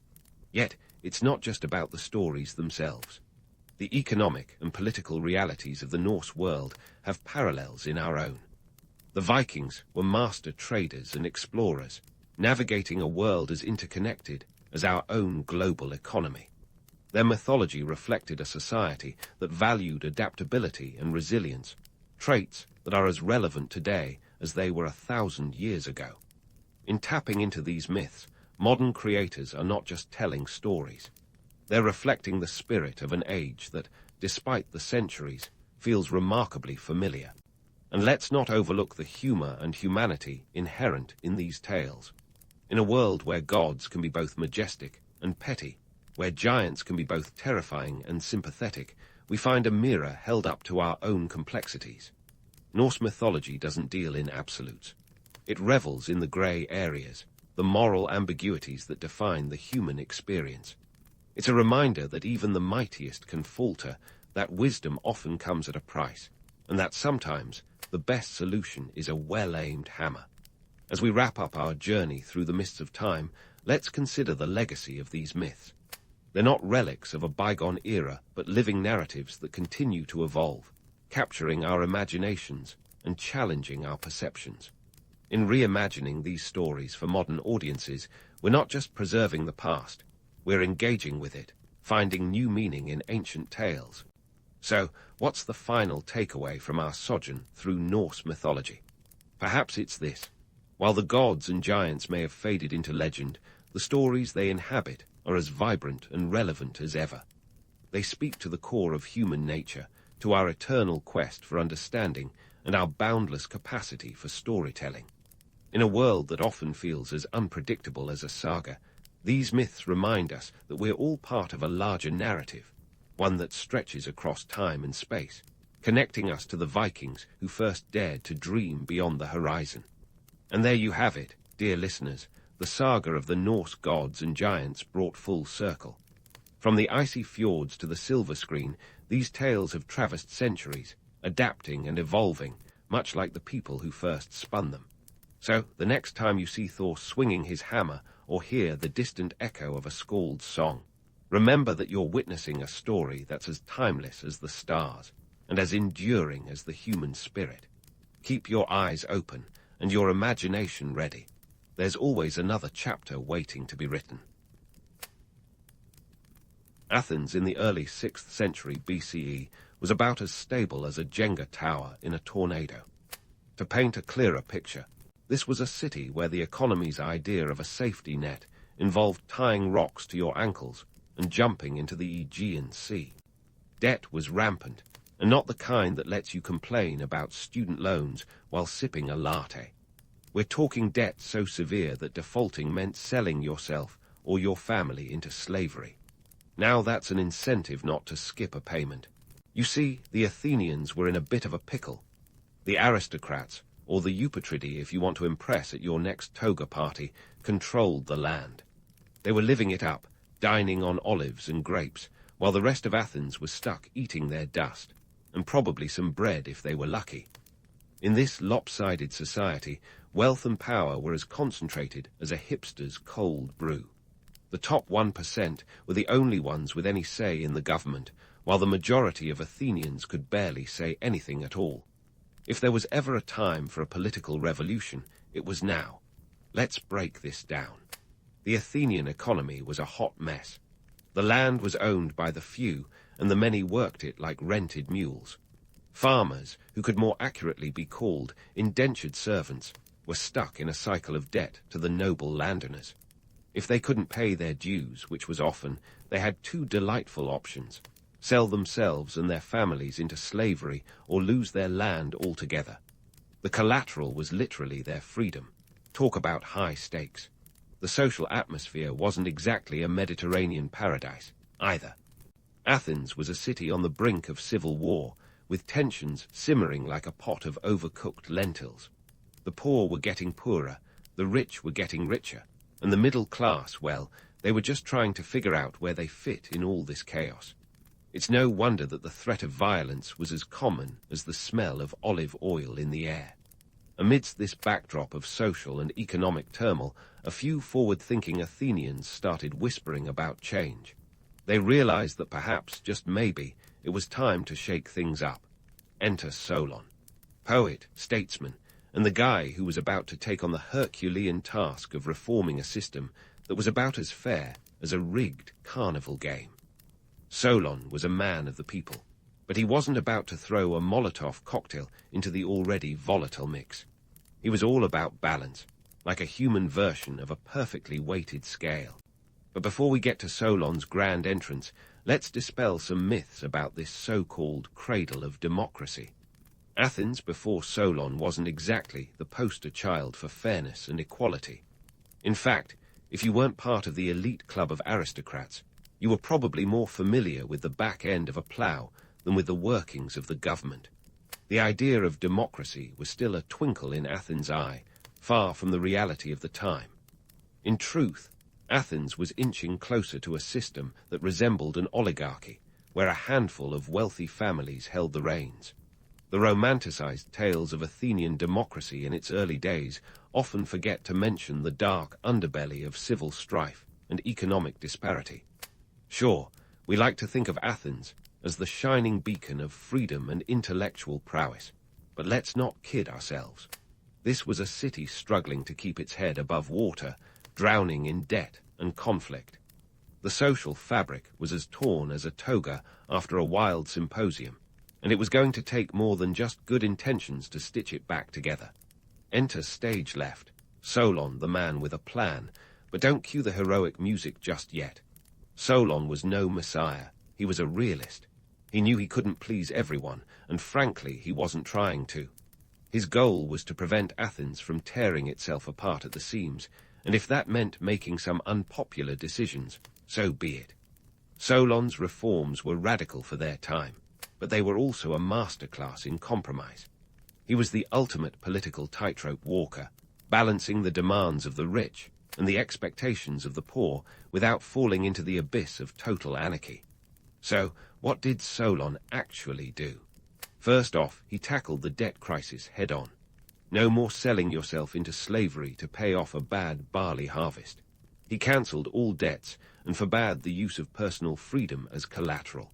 This was known as the seisachtheia, which translates to shaking off of burdens. Imagine that, waking up one day to find out your student loans have magically disappeared. That's the kind of relief we're talking about, though with a bit more ancient Greek flair.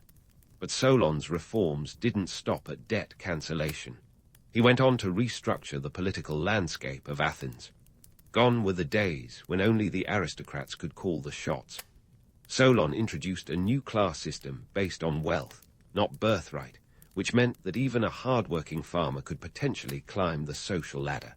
This was a game-changer, a move that slowly chipped away at the monopoly of power held by the elite. Solon also opened up the courts to the average Athenian, allowing for greater participation in the judicial process. This was a big deal because it meant that legal matters weren't solely in the hands of the aristocracy. It was a step toward a more inclusive system, even if it was more of a shuffle than a stride. Still, let's not get carried away with the Solon fan club membership cards. His reforms were far from perfect, and they didn't solve all of Athens' problems overnight.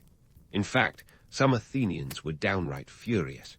The rich were unhappy about losing their grip on power, while the poor were frustrated that the changes didn't go far enough. It was a classic case of you can't please everyone politics, and Solon knew it.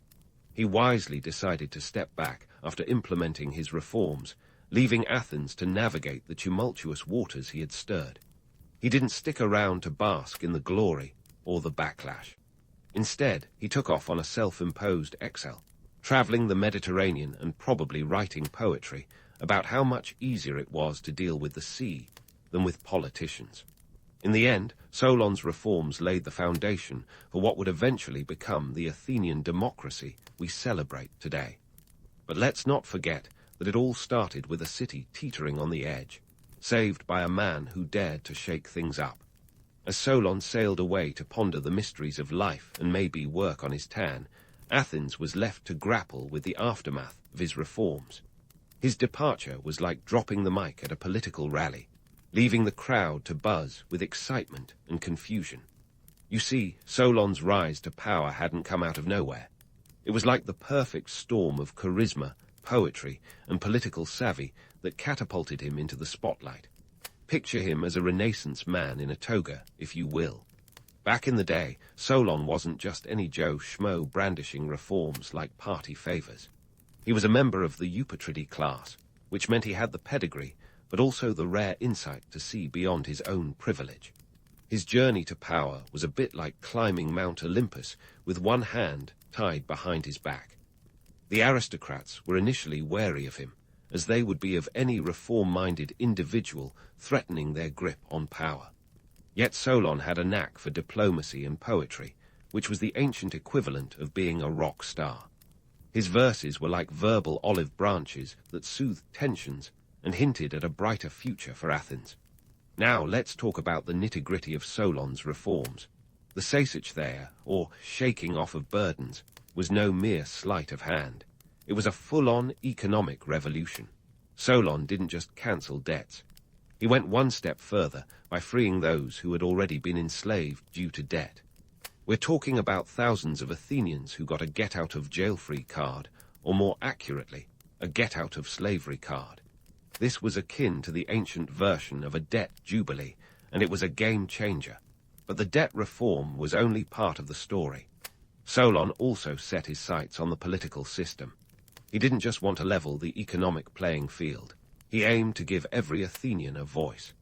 Out went the strict aristocratic control, and in came a new class system based on wealth.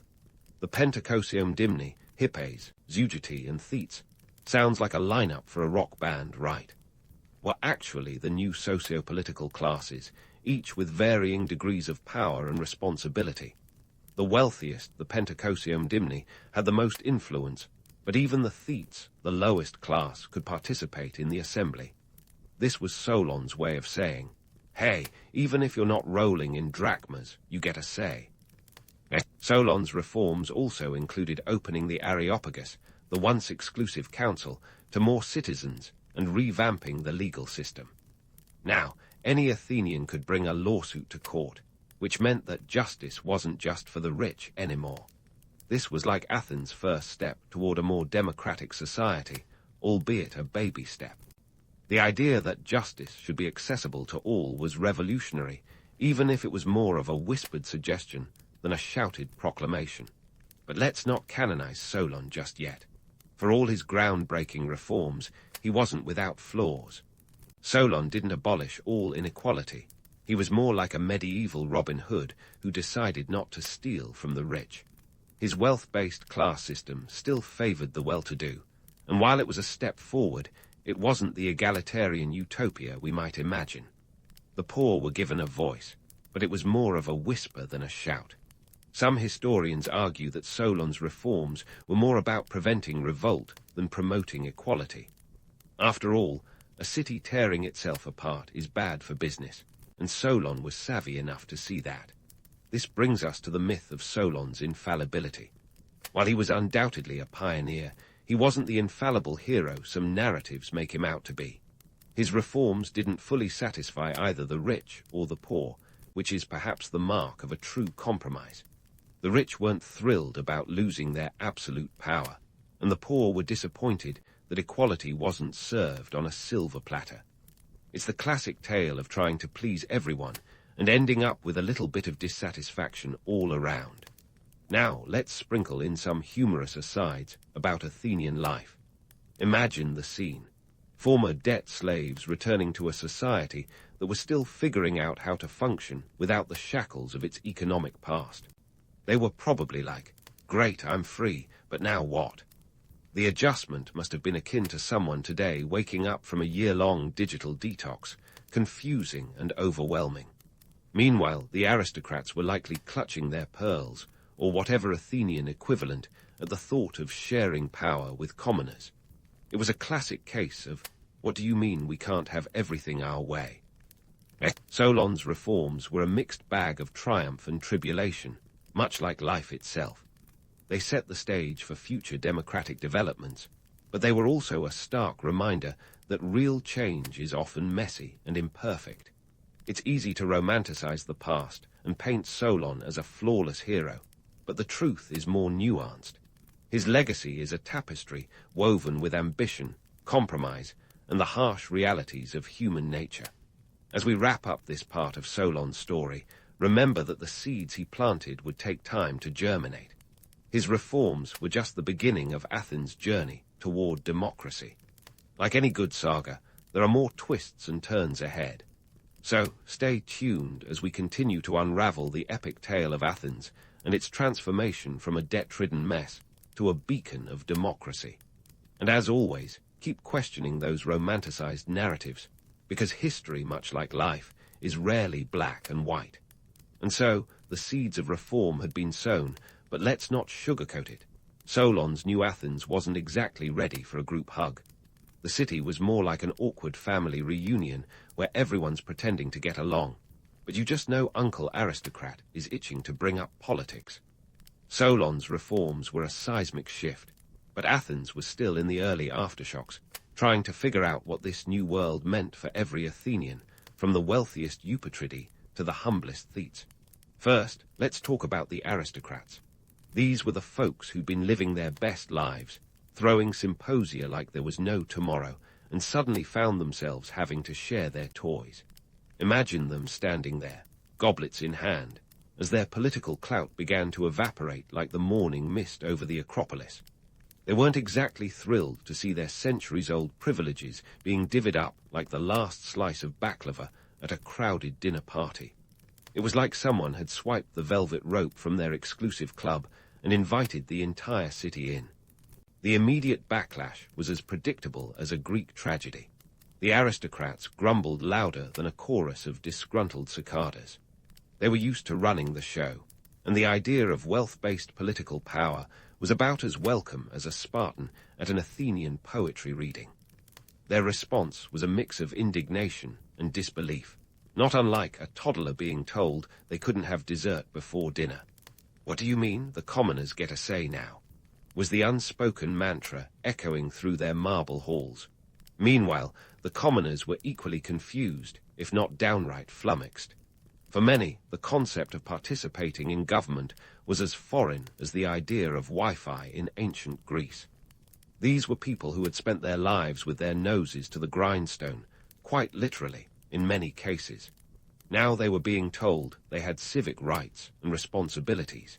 It was as if someone had handed them a map written in hieroglyphics and expected them to navigate the labyrinth of Athenian politics.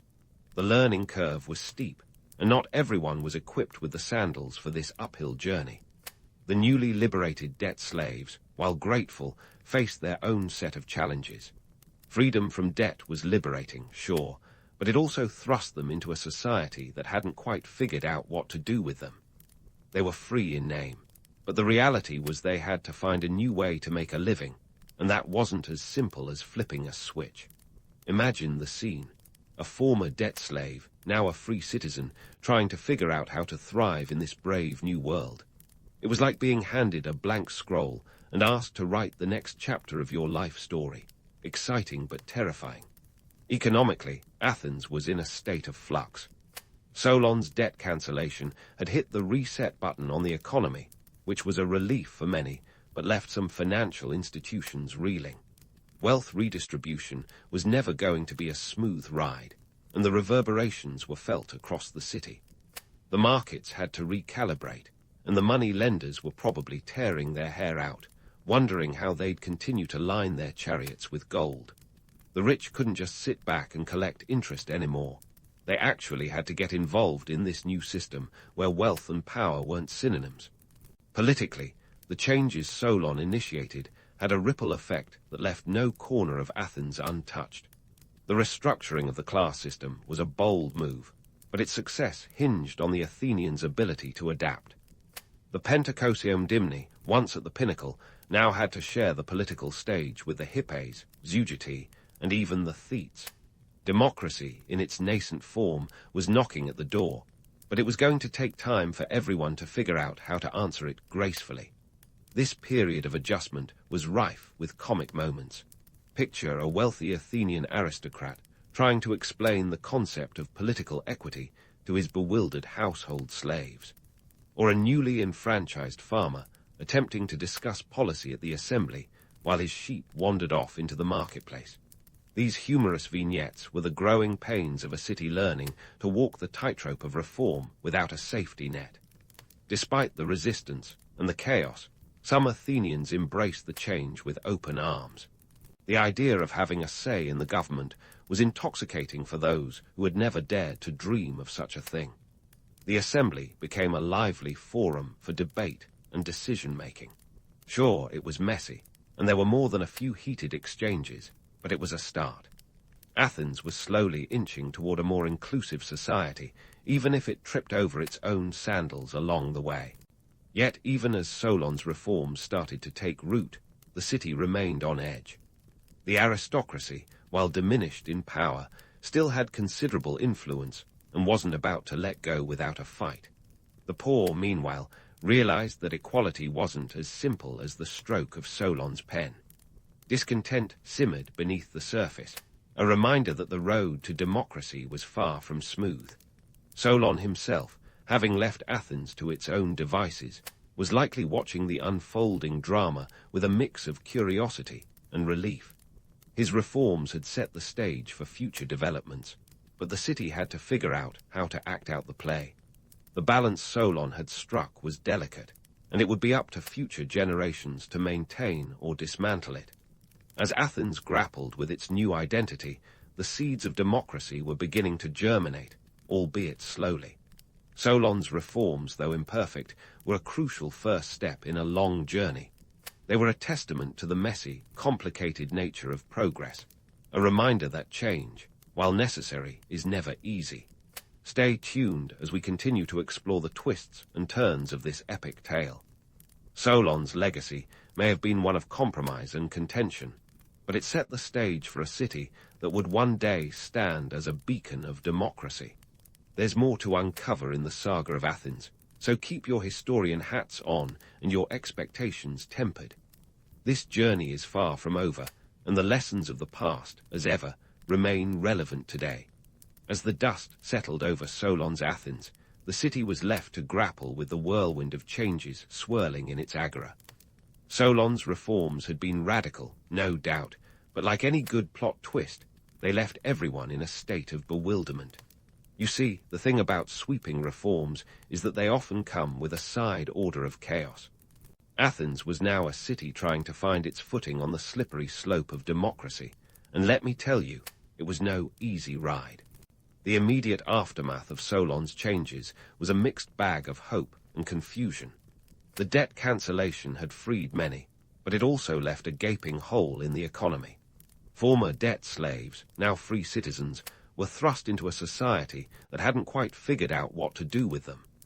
Jobs didn't just materialize overnight like some deus ex machina in a Greek play. Instead, these newly liberated individuals had to carve out a place for themselves in a world that was still trying to shake off the old shackles. Meanwhile, the aristocrats were plotting their next move. Solon's reforms might have put a dent in their power, but they weren't out for the count just yet. You can bet your bottom drachma that they were scheming ways to reclaim their former glory, like a cat plotting to knock a vase off the table when no one's looking. The political landscape had shifted. But the old guard was still very much alive and kicking, waiting for the right moment to pounce. As for the rest of the Athenian populace, they were caught in a curious dance between old and new. The assembly, now open to a wider range of citizens, became a lively forum for debate and decision-making. But let's not kid ourselves. This wasn't a utopian democracy where everyone held hands and sang Kumbaya. The reforms were more of a tentative step toward inclusivity, not a full-on leap. For many Athenians, participating in government was like trying to solve a Rubik's Cube blindfolded. They were figuring it out as they went along, with plenty of missteps along the way. Economically, Athens was in flux. Resetting the economy was no small feat, and it came with its own set of challenges. The markets had to adjust to the new normal, and moneylenders, no longer able to profit from debt slavery, were likely scratching their heads and counting their obol. It was a period of recalibration, and not everyone was excited about the changes. The elite, used to power and privilege, were grumbling louder than a chorus of amphitheater critics. They weren't about to let go of their influence without a fight, and they had the means to make things difficult for the new political order. But let's not paint Solon as some infallible hero riding in on a chariot of reform. While his changes were groundbreaking, they also sowed the seeds of future instability. The truth is, Solon was a man of his time, doing what he thought was best in a city teetering on the brink. His reforms were a balancing act, and in trying to please everyone, he ended up leaving some threads untied. The wealth-based class system, though innovative, still favored the rich, and the poor found themselves with a voice, but not necessarily the power to use it effectively. As the years marched on, the unintended consequences of Solon's reforms began to surface.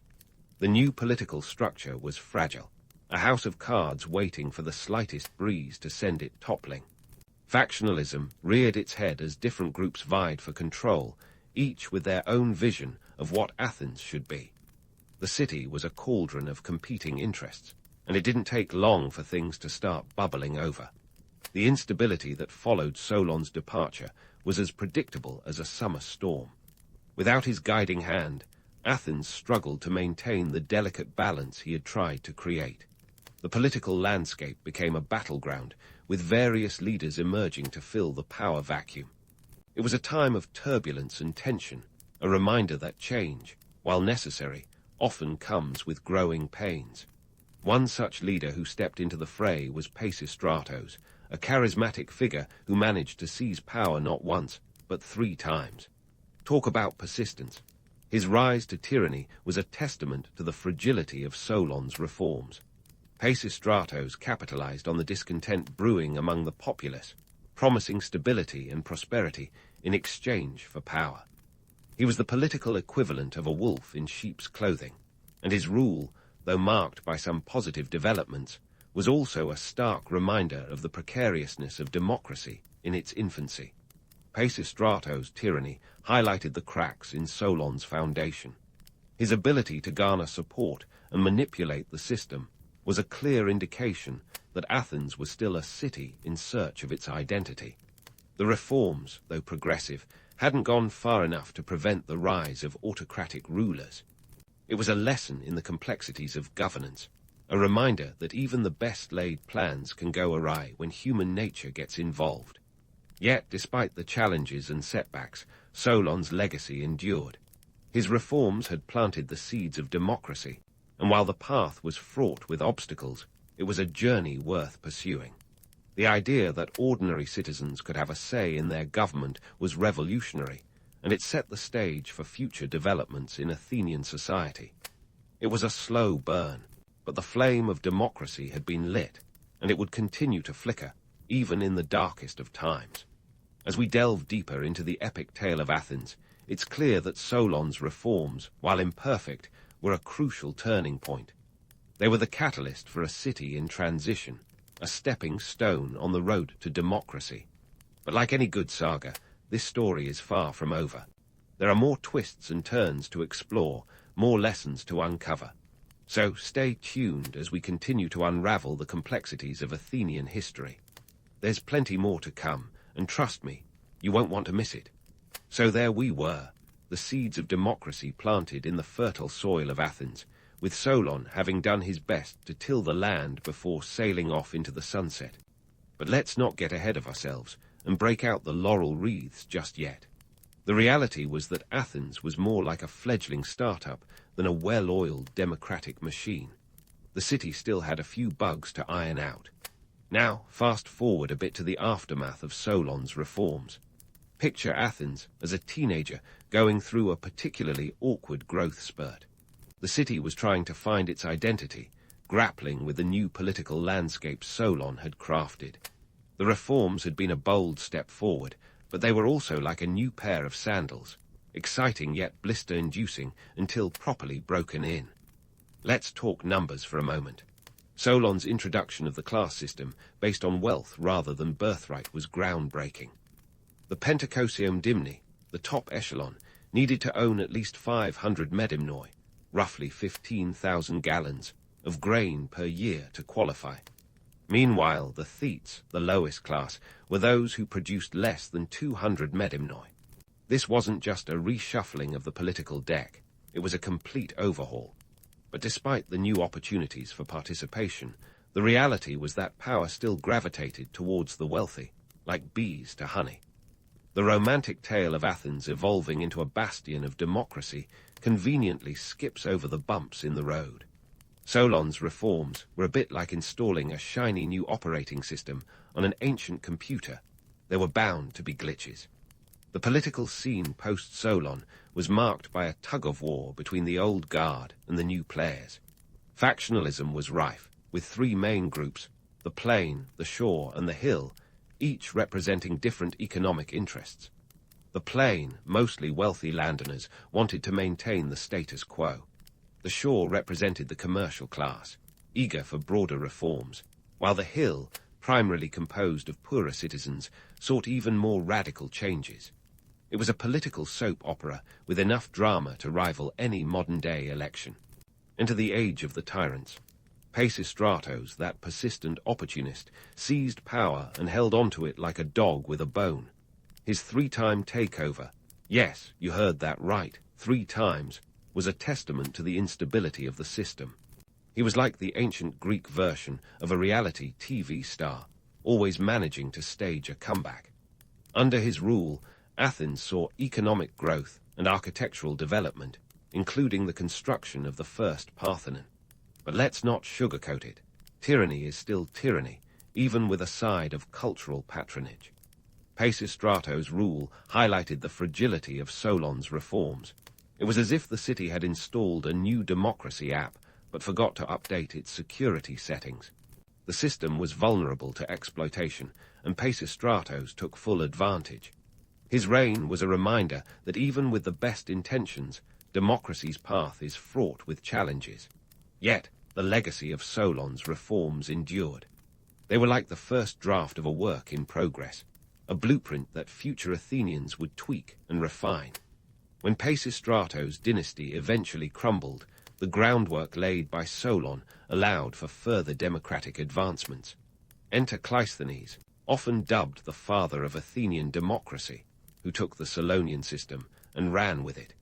He reorganized the political landscape, breaking up the power of traditional family-based factions and introducing the concept of demes, or local neighborhoods, as the new political units.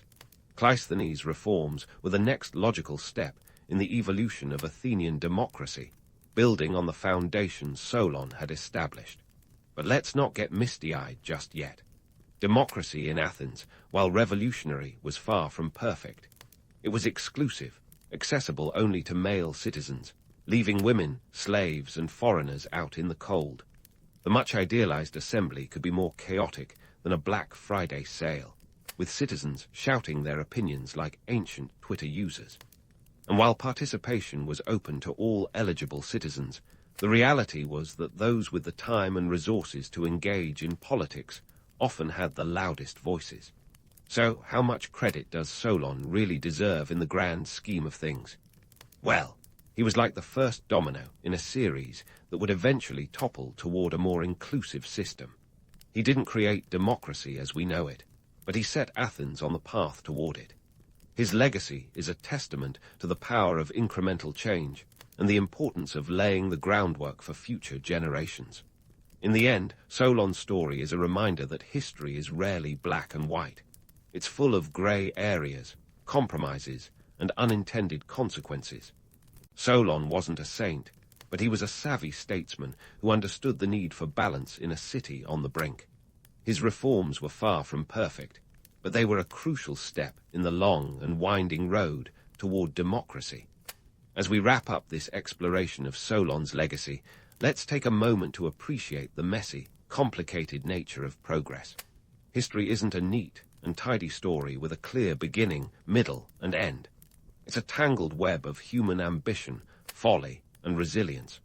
Solon's Athens was a city in transition, and his legacy is a testament to the enduring power of bold ideas and the courage to challenge the status quo. So, if you ever find yourself wandering through the ruins of ancient Athens, take a moment to ponder the origins of democracy. Remember Solon, the poet-politician who dared to shake things up. His story is a reminder that even the most flawed reforms can plant the seeds of change, sparking a legacy that continues to shape the world today. And with that, dear listeners, we bid farewell to Solon and his Athens, a place of beauty, brilliance, and plenty of bumps along the way. Thanks for joining this journey through history. Keep questioning, keep exploring, and remember, the past is never as far away as it seems. Nikola Tesla, the man who made lightning his plaything and pigeons his confidants, didn't start out with a neon sign above his head flashing genius. Born in 1856 in Smiljan, part of the Austrian Empire, now Croatia, Tesla was the son of an Orthodox priest and a mother who tinkered with household gadgets like a 19th century MacGyver. His early fascination with science was fueled by her inventive spirit and a knack for dreaming up machines that seemed more like fever dreams than practical inventions. Fast forward to 1884, and Tesla, armed with a head full of electrical ideas and a pocketful of dreams, landed in New York City. Unlike the typical starry-eyed immigrant tale, his arrival wasn't greeted with fanfare or a ticker-tape parade, unless you count the chaos of a bustling metropolis in the throes of the Second Industrial Revolution. Tesla's first gig in the United States was with the one and only Thomas Edison, the man who could sell a light bulb to the sun. Edison was already a household name, having patented the phonograph, and most notably, the incandescent light bulb. Tesla, with his thick accent and thin wallet, joined Edison's lab, hoping to bring his alternating current, AC system to life. Edison, however, was the reigning monarch of direct current, DC, and he wasn't exactly keen on letting a newcomer topple his throne. Now, here's where things get spicy. Edison promised Tesla a whopping $50,000 if he could improve the efficiency of Edison's DC generators. In 1884, that was the kind of money that could buy you a fleet of carriages, or, a small island. Tesla, believing in the inherent honesty of the American dream, and perhaps overly trusting his boss, twirled away like a mad scientist possessed. After months of labor, when he finally presented his improvements, Edison reportedly laughed it off, saying, "Tesla, you don't understand our American humor." Instead of the cash, Tesla was offered a $10 raise on his $18 a week salary. Talk about bait and switch. Tesla's stint with Edison was short-lived, a classic case of a visionary artist clashing with a shrewd businessman. It was like a rock star trying to jam with an accountant. Eventually, someone's going to storm out. Tesla left, disillusioned but undeterred, determined to prove the brilliance of AC power. This decision set the stage for the infamous War of Currents, a scientific cage match that pitted Tesla and his AC system against Edison's DC empire. Spoiler alert, it wasn't a fair fight. The War of Currents was less about the science of electricity and more about the shockingly dirty tactics that Edison employed to discredit AC. He went on a PR rampage, insisting that AC was dangerous, even going so far as to electrocute animals to prove his point. It was a gruesome spectacle, the kind of thing that would make P.T. Barnum blush. Edison's campaign eventually led to the development of the electric chair, a morbid side note in the saga of electrical innovation. Despite Edison's attempts to fry AC's reputation, Tesla found a powerful ally in George Westinghouse. Westinghouse was an industrialist with a keen eye for groundbreaking technology and saw Tesla's AC system as the future of electricity distribution. Together, they took on Edison's DC stronghold with the zeal of revolutionaries, and it worked. By 1893, AC power lit up the Chicago World's Fair, dazzling millions and proving that Tesla's vision was not only viable but preferable. This victory was more than just a win for Tesla's ego. It signaled a turning point in the electrical industry. AC power could travel long distances at high voltage and low current, making it more efficient and cost-effective for widespread use. Tesla's triumph was a testament to his relentless pursuit of innovation, even when faced with overwhelming odds and financial uncertainty. Tesla's journey from Smiljan to New York and his eventual clash with Edison was more than just a personal saga. It was a chapter in the larger story of technological progress and the cutthroat business of invention. While Edison might have been the better showman, Tesla was the visionary who saw the world not as it was, but as it could be. And in the end, that vision electrified the world in more ways than one. The B-side of Tesla's electrifying career was a high-voltage dive into the world of wireless technology. If alternating current was his chart-topping single, then wireless transmission was the deep-cut album track that only the true fans appreciated. Picture this. It's the late 1890s, and Tesla is tinkering away in his lab at the Colorado Springs Experimental Station. The goal: transmit energy without wires, a concept as mind-blowing then as teleportation is today. Tesla was convinced he could send messages, even power, through the air. In 1899, he famously managed to transmit radio waves over a distance of 25 miles, lighting up 200 lamps without a single wire. Take that, extension cords. But here's where the plot thickens, and not in Tesla's favor. Enter Guglielmo Marconi, the Italian inventor who took Tesla's radio wave work and ran with it all the way to the patent office. In 1904, Marconi was granted the patent for the radio, a decision that must have felt like a punch in the gut to Tesla. It's like running a marathon only to have someone else take the medal because they showed up at the finish line in a snazzier outfit. The irony: Tesla's work was crucial to Marconi's success, but Marconi was the one who got to take the bow. Speaking of unfinished symphonies, let's talk about Tesla's financial situation. The man was as brilliant with ideas as he was terrible with money. He had a knack for choosing the wrong backers, or, more often, scaring them off with his grandiose visions. Enter J.P. Morgan, the Wall Street tycoon with a heart of gold, or maybe just gold-plated.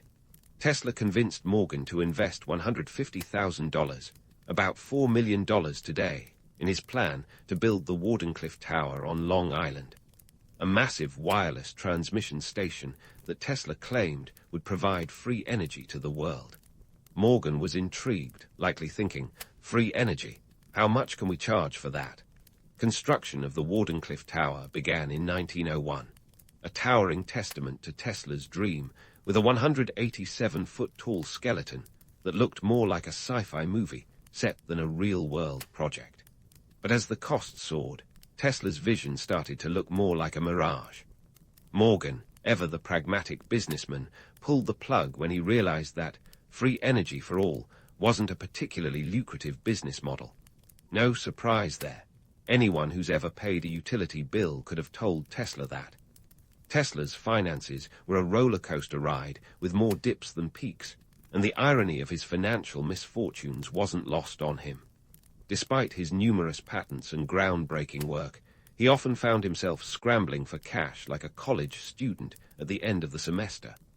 By 1917, the Wardenclyffe Tower was demolished for scrap, a poignant symbol of Tesla's unfulfilled dream. And amid all this high-wire scientific drama, there was Tesla's peculiar obsession with pigeons. Yes, you heard that right. Nikola Tesla, the man who could practically see the future, was also a devoted friend to the pigeons of New York City. He spent countless hours in the park, feeding them and nursing the sick ones back to health. He even claimed, rather poetically, that he loved one special white pigeon as he would a woman. It's the kind of eccentricity that endears him to us today, like your quirky uncle who believes in Bigfoot, but can also fix your computer with a toothpick and some gum. Tesla's interactions with the high-flying financiers of his time are the stuff of legend, too. He had a knack for rubbing shoulders with the creme de la creme of society, but these relationships often ended in misunderstandings and dashed hopes. His dealings with Morgan were just one of many financial misadventures. Investors were both intrigued and baffled by Tesla, torn between admiration for his genius and disbelief at his impracticality. The man could sell you on a vision of the future, but when it came to sealing the deal, he was as elusive as a wisp of smoke. Despite his setbacks, Tesla never stopped dreaming big. He once envisioned a global system of wireless communication, essentially the Internet, a century before its time. While he couldn't make it happen, the mere fact that he imagined it speaks volumes about his boundless vision. The world wasn't ready for Tesla's ideas, but his legacy is a testament to the power of dreaming big. Tesla's story is a reminder that visionaries often see farther than their contemporaries, but they also pay the price for being ahead of their time. His life was a whirlwind of innovation, eccentricity, and financial chaos, with a tragicomic twist that's hard to ignore. As we move forward with the tale, remember, this is only the beginning. Tesla's legacy continues to spark conversations and light up imaginations, proving that even in failure, there's a kind of brilliance that never fades. As Tesla's story unfolds, it's clear that the man had a flair for the dramatic, both in his scientific endeavors and the subsequent rise and fall of his fortunes. The Wardenclyffe Tower, a colossal steel behemoth reaching skyward from the shores of Long Island, was the piece de resistance of Tesla's career, a physical manifestation of his grandiose dreams of global wireless energy. But let's not kid ourselves. It was also the scene of his most spectacular financial nosedive. Let's rewind to the start of this ambitious project, 1901, when Tesla convinced J.P. Morgan to part with $150,000, equivalent to roughly $4 million today. But Tesla, true to his nature, wasn't just dreaming of a wireless telegraph system. Oh no, he envisioned a world where energy danced invisibly through the air, reaching every home, illuminating every corner of the globe sans wires, transformers, or any of those pesky utility bills. Morgan, smelling an opportunity, probably thought, sure, free energy for everyone, but how much can we actually make off it? Construction of Wardenclyffe began with Tesla's characteristic flair, a place that would become both his sanctuary and his prison. The tower itself was a marvel, 187 feet tall, with a 68-foot sphere perched precariously at the top, like an oversized golf ball waiting for a cosmic tee-off. Below the tower, a laboratory buzzed with Tesla's experiments, while beneath the earth lay a network of tunnels that Tesla believed would transmit energy into the ether. To the locals, it must have looked like a set from a Jules Verne novel, or perhaps a lightning rod for eccentricity itself. The harsh reality, however, is that Tesla's ambition far outstripped his pocketbook. The costs ballooned faster than a carnival hot air balloon on a breezy day. And as the project teetered on the edge of completion, Morgan, ever the pragmatic capitalist, began to see the writing on the wall, or rather, the lack of any tangible return on investment. When Tesla returned to Morgan for more funding, the Wall Street titan famously quipped, "If anyone can draw on the power, where do we put the meter?" It was a question Tesla couldn't answer, and one that spelled doom for the Wardenclyffe dream. By 1905, Morgan had withdrawn his support entirely, leaving Tesla to scramble for funds like a grad student at a ramen sale. Tesla tried to find new backers, but the allure of free energy wasn't exactly a siren song for investors hoping to make a quick buck. Without financial backing, the Wardenclyffe Tower became a rusting monument to what could have been, a towering testament to Tesla's unrelenting optimism and the harsh economic realities of early 20th century innovation. Tesla's big dreams, coupled with his aversion to practical business models, handed him a fate as predictable as a Shakespearean tragedy. By 1917, the tower was dismantled for scrap, a poignant and painful end to a dream that had once promised to change the world. Imagine the sheer indignity of seeing your magnum opus reduced to mere rubble, a literal tear-down sale of your life's work. Tesla's heartbreak was compounded by the realization that his greatest invention had become a cautionary tale rather than a triumph. The myth of Tesla as the archetypal mad scientist is partly born from this saga. The image of him, pacing beneath his tower, gesticulating wildly with sparks flying, is the stuff of legend.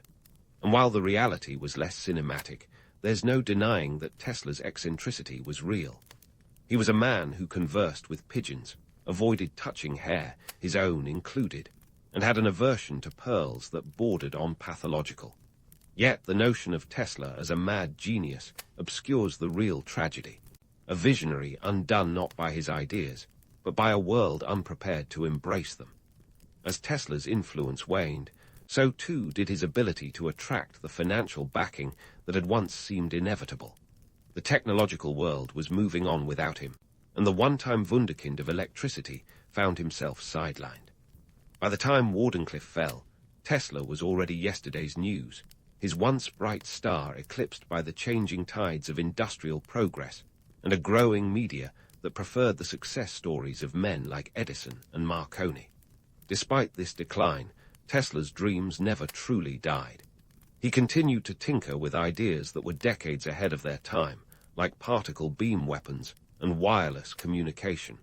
But without the funds or influence to bring these concepts to fruition, they remained tantalizingly out of reach, the stuff of science fiction rather than science fact.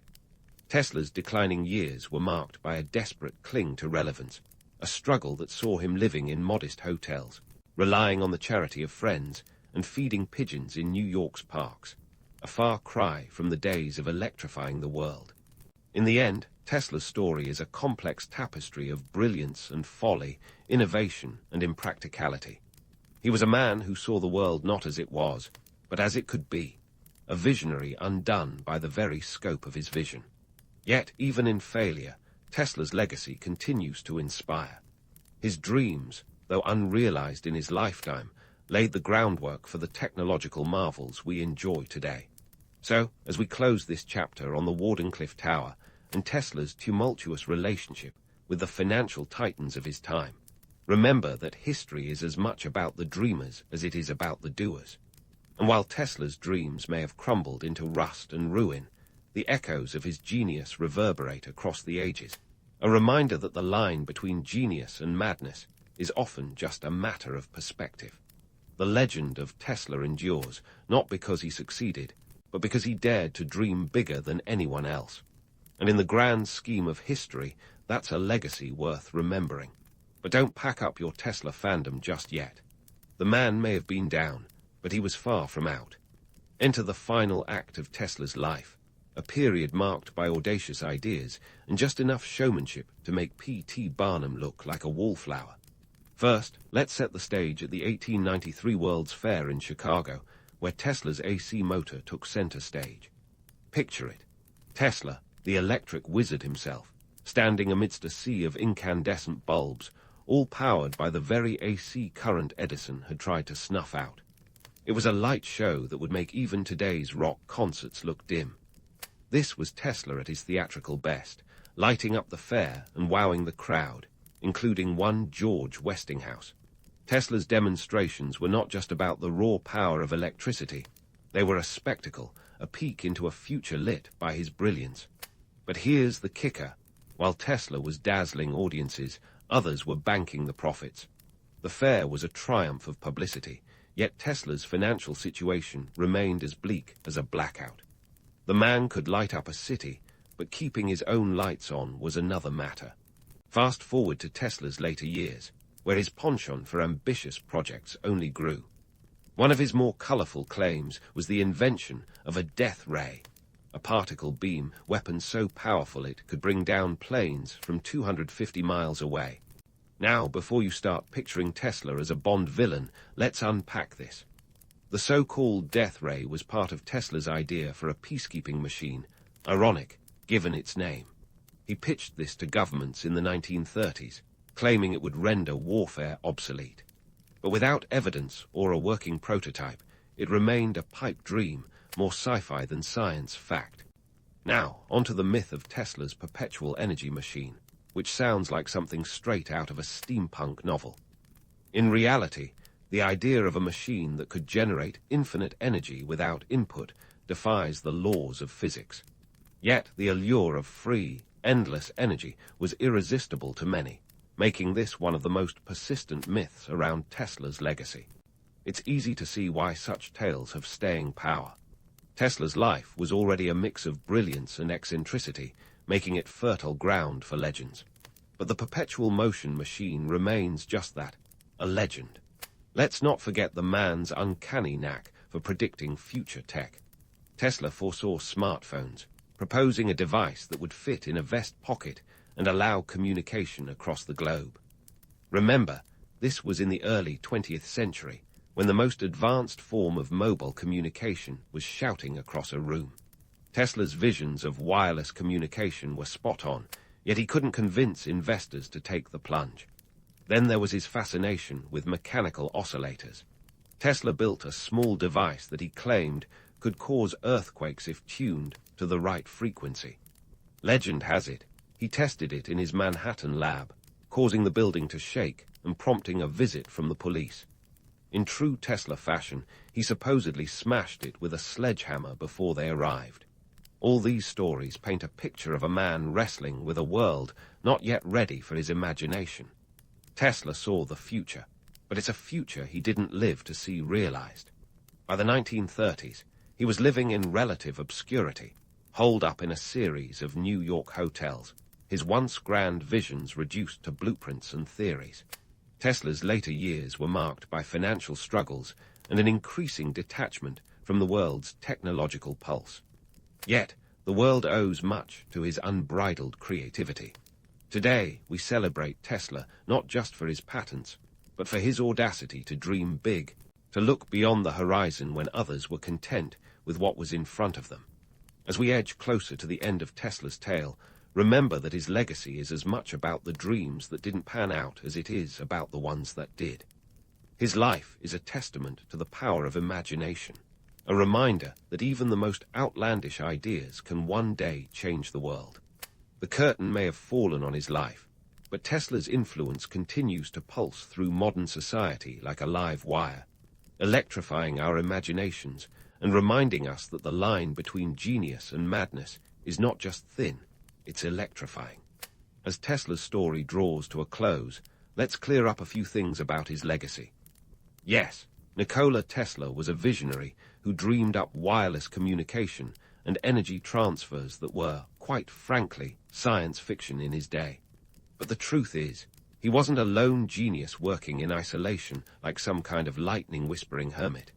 He was a product of his time, a time when the industrial world was buzzing with innovation and Clash of the Titans style corporate warfare. Tesla was certainly a standout player, but he was also part of a sprawling network of inventors, financiers, and engineers all racing to light up the world. Tesla's ideas were often too far ahead of their time, which is part of what made them so darn fascinating. Take his vision of wireless energy. It sounds like the perfect plot twist for a dystopian novel, but in Tesla's mind, it was the next logical step. He imagined a world where energy floated freely through the air, available to anyone with the right receiver. And while he never quite pulled it off, his work laid the foundation for the wireless technologies we rely on today, from Wi-Fi to Bluetooth. Yet, Tesla's downfall was his lack of interest in practical applications and business acumen. He was a dreamer, not a deal-maker, and the harsh economy of the early 20th century wasn't exactly forgiving of such romanticism. Now, let's talk about the myth of Tesla, the solitary genius. Sure, he was eccentric, feeding pigeons in the park and avoiding pearls like they were cursed talismans. but he was hardly a lone wolf. He collaborated with some of the era's brightest minds, including George Westinghouse, who believed in Tesla's AC system enough to put his money where his mouth was. Westinghouse's support was critical in bringing AC power to the masses. Without him, Tesla's revolutionary ideas might have remained just that, ideas. The romanticized notion of Tesla as the misunderstood genius plays well in Hollywood, but it overlooks the reality that innovation is often a team sport. Tesla's visions were brilliant, but they needed the backing of charismatic salesmen and industrialists to become a reality. History often remembers the Edisons and Marconis of the world, the ones who could pitch their inventions with the flair of a Broadway star. Meanwhile, Tesla's quieter, more introspective nature made him less suited to the cutthroat business of invention. Tesla's story is a cautionary tale about the importance of selling your vision as much as creating it. Edison, with his knack for self-promotion, understood this all too well. He cultivated a public persona and worked the system to his advantage, while Tesla remained more focused on perfecting his inventions, often to his own detriment. It's a dynamic that still plays out today, where the showman often outshines the innovator. Despite his financial struggles and unfinished projects, Tesla's impact on modern technology is undeniable. His AC system powers our homes and cities, and his early experiments with wireless technology paved the way for the digital age. He was a man who dared to imagine a different future, and while he didn't always succeed, his failures were often as illuminating as his successes. In reflecting on Tesla's legacy, it's crucial to acknowledge both the legend and the reality. He wasn't just a mad scientist with a flair for the dramatic. He was an integral part of a larger story about the dawn of the electrical age. His life was a high-wire act of innovation and eccentricity, marked by moments of brilliance and folly. And while the world wasn't always ready for his ideas, his legacy continues to inspire dreamers and doers alike.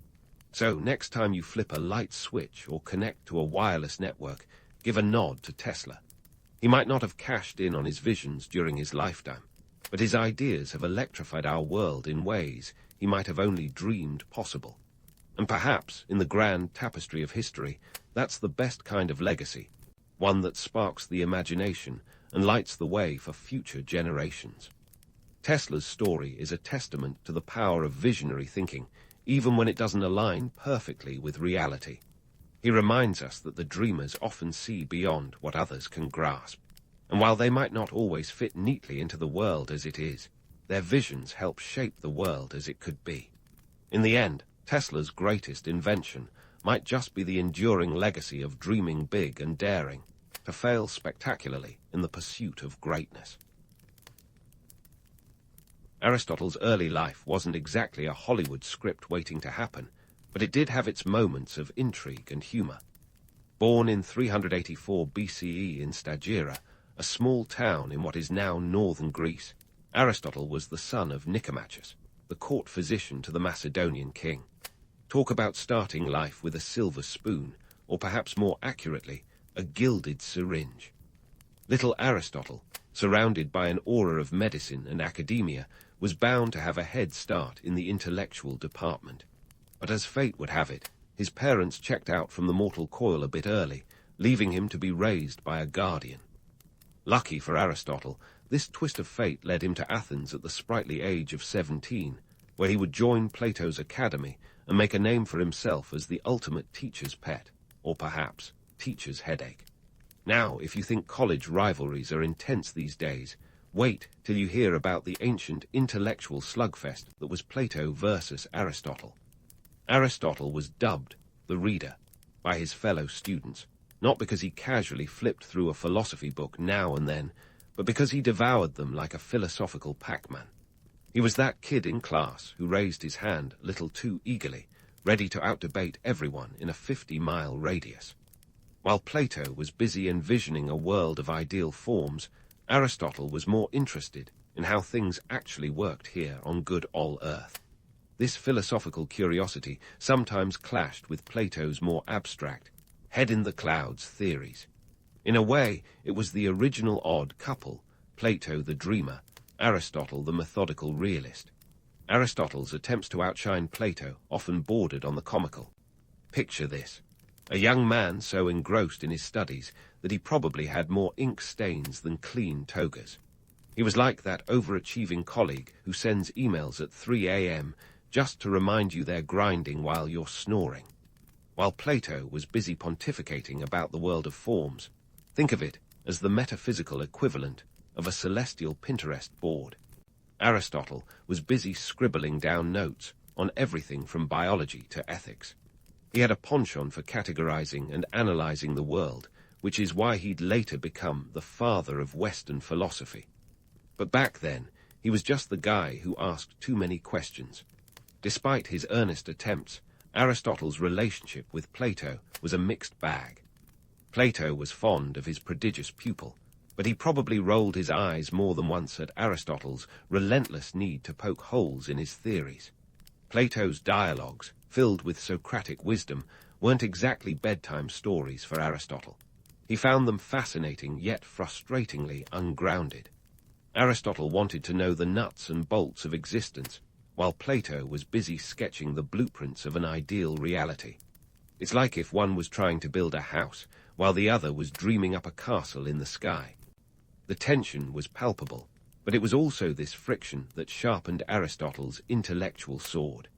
In Plato's academy, Aristotle wasn't just a student, he was a force of nature.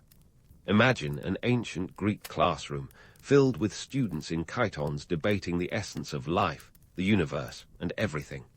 Amidst this Socratic buzz, Aristotle stood out, not just for his relentless pursuit of knowledge, but for his ability to challenge even the most revered ideas. Sure, he was nicknamed the Reader, but he was also the Challenger, the guy who didn't mind playing devil's advocate just to see where the conversation would go. In an era where questioning your teacher could be as dangerous as questioning a Spartan's courage, Aristotle was fearless.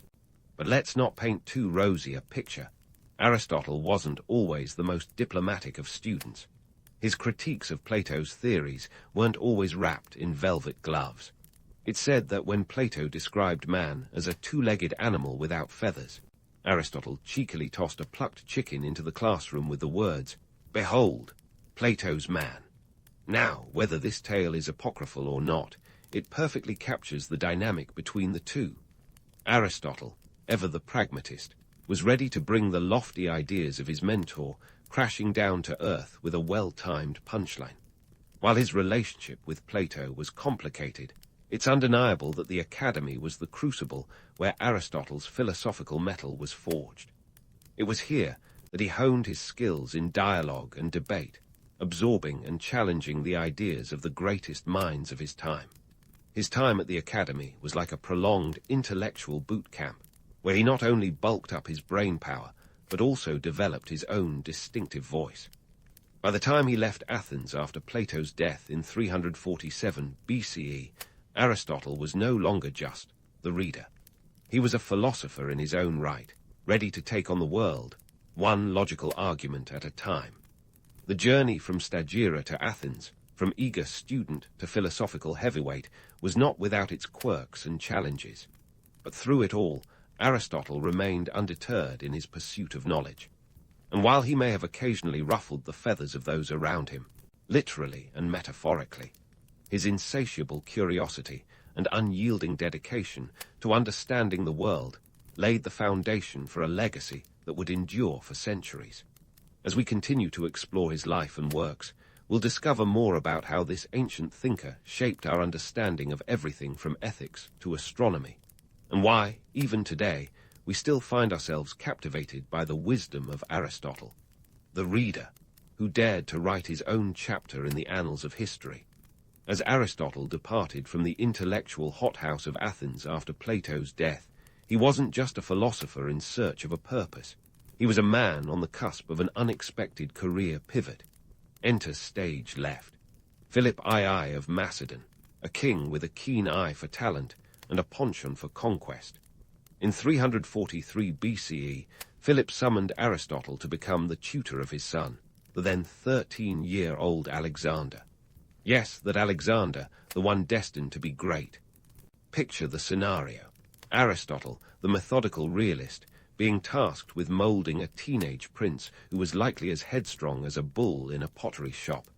Now, tutoring Alexander wasn't exactly a gig you'd find on LinkedIn. It was a role fraught with potential landmines, political, philosophical, and personal. But Aristotle, ever the pragmatist, saw it as an opportunity to influence the next generation of leadership. Besides, it's not every day you get to shape the mind of a future world conqueror. So, with a philosophical toolkit in hand and a heart full of cautious optimism, Aristotle packed his bags for the Macedonian court. The Macedonian court was a far cry from the serene debates of Plato's Academy. There were no Socratic dialogues here, just a vibrant swirl of military ambition, political maneuvering, and let's be honest, a fair bit of drama. Philip II wasn't just any king. He was a strategic genius who had transformed Macedonia from a backwater into a formidable power. And he had big plans for his son. The stakes were high, and Aristotle had to navigate this new environment as deftly as Odysseus dodging whirlpools. Speaking of Odysseus, one of the unexpected delights of Aristotle's time with Alexander was their shared love of Homer's epics. Imagine the duo huddled over ancient scrolls, Aristotle's scholarly enthusiasm meeting Alexander's youthful zeal. For Alexander, Homer wasn't just a poet. He was a manual on heroism, a guidebook to glory. And here was Aristotle, the ultimate guide, ready to dissect the Iliad and the Odyssey with the precision of a surgeon. But let's not romanticize this too much. Teaching a future conqueror came with its challenges. Alexander was fiercely ambitious, with a mind as sharp as a Spartan spear. He didn't just want to read about Achilles, he wanted to be Achilles. Aristotle had to balance instilling philosophical wisdom with encouraging strategic thinking. It was a bit like teaching a lion to purr, possible, but you never forget those teeth. Economically, Aristotle's position at the Macedonian court was also a savvy move. This wasn't just about moulding minds. It was about securing resources. Macedon was awash with wealth from its military conquests, and being in Philip's good graces meant access to a treasure trove of knowledge and funding. Aristotle could continue his research with the kind of financial backing that would make even the most well-endowed Athenian academy green with envy. Politically, however, things were more delicate. Philip's court was a nest of vipers, with intrigue at every turn. Aligning himself with Philip meant Aristotle was part of the king's inner circle, a position of both influence and risk. One misstep, and he could find himself on the wrong side of a power struggle. Yet, Aristotle managed to maintain his philosophical composure, navigating these tricky waters with the caution of a man who knew that words could be as deadly as swords. Aristotle's influence on Alexander was profound, but let's not pretend it was a one-way street. Alexander's boundless energy and vision seeped into Aristotle's thinking, challenging him to consider the practicalities of his theories in ways he hadn't before. The two formed an unlikely bond, a mentor and his pupil, both pushing the boundaries of their respective worlds. It's said that Aristotle gifted Alexander a copy of the Iliad, annotated with his own insights. This wasn't just an academic gesture. It was a symbol of the trust and intellectual camaraderie they shared. Despite the intellectual kinship, the role of tutor wasn't without its humorous moments. Imagine Aristotle, ever the philosopher, trying to impart lessons on moderation to a teenager destined to conquer half the known world. It's a bit like telling a rock star to keep it down at a concert. Yet, through it all, Aristotle's teachings on ethics, politics, and logic left an indelible mark on Alexander, tempering his fiery nature with a dose of philosophical restraint. The economic and political implications of Aristotle's role at the Macedonian court extended beyond mere tutoring. By aligning with Macedon, Aristotle positioned himself at the heart of a burgeoning empire, ready to influence not just Alexander, but the very course of history. His time in Macedon was a delicate dance of diplomacy, education, and philosophy, a testament to his ability to adapt and thrive in any environment. As we continue to explore this fascinating chapter of Aristotle's life, we see a man who wasn't just a thinker but a doer, a philosopher who stepped out of the ivory tower and into the halls of power. Through his teachings, Aristotle helped shape a conqueror, leaving a legacy that would echo through the ages. And while the story doesn't end here, this pivotal moment in Aristotle's life reminds us that sometimes the greatest journeys begin with a single, unexpected step. And so, with the echoes of his time tutoring Alexander still ringing in his ears, Aristotle made his grand return to Athens in 335 BCE. But this time, he wasn't some young upstart challenging Plato's philosophies with cheeky quips and plucked chickens. No, now he was a seasoned philosopher with a resume that included teacher of a world conqueror. If there were ancient LinkedIn endorsements, Aristotle's would be glowing. Aristotle's return to Athens wasn't just a homecoming. It was the opening act of his next big intellectual adventure, the founding of the Lyceum. Now, if you think of a school, you might picture desks, chalkboards, maybe even a lunchroom where the pizza is always suspect. But Aristotle's Lyceum was a bit different. It was a peripatetic school, which is just a fancy way of saying students walked while they learned. That's right, Aristotle's students were the original treadmill desk enthusiasts, pacing back and forth as they absorbed lessons on everything from ethics to natural sciences. The irony: while Aristotle had spent a healthy chunk of his youth rolling his eyes at Plato's academy, he was now setting up shop with a format not too dissimilar. Sure, there were differences. Aristotle's focus was more empirical, less about those ethereal forms that Plato loved so much. But the basic structure, a bunch of eager minds gathering to soak up wisdom from a philosophical heavyweight. Yep, sounds a lot like the academy to me.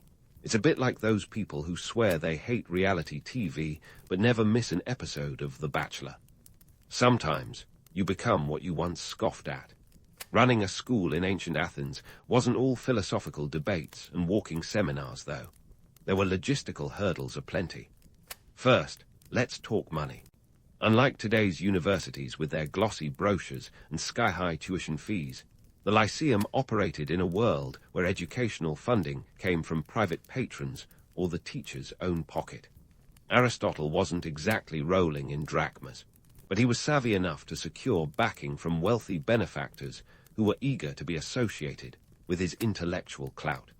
After all, who wouldn't want to say they were funding the next big leap in human thought?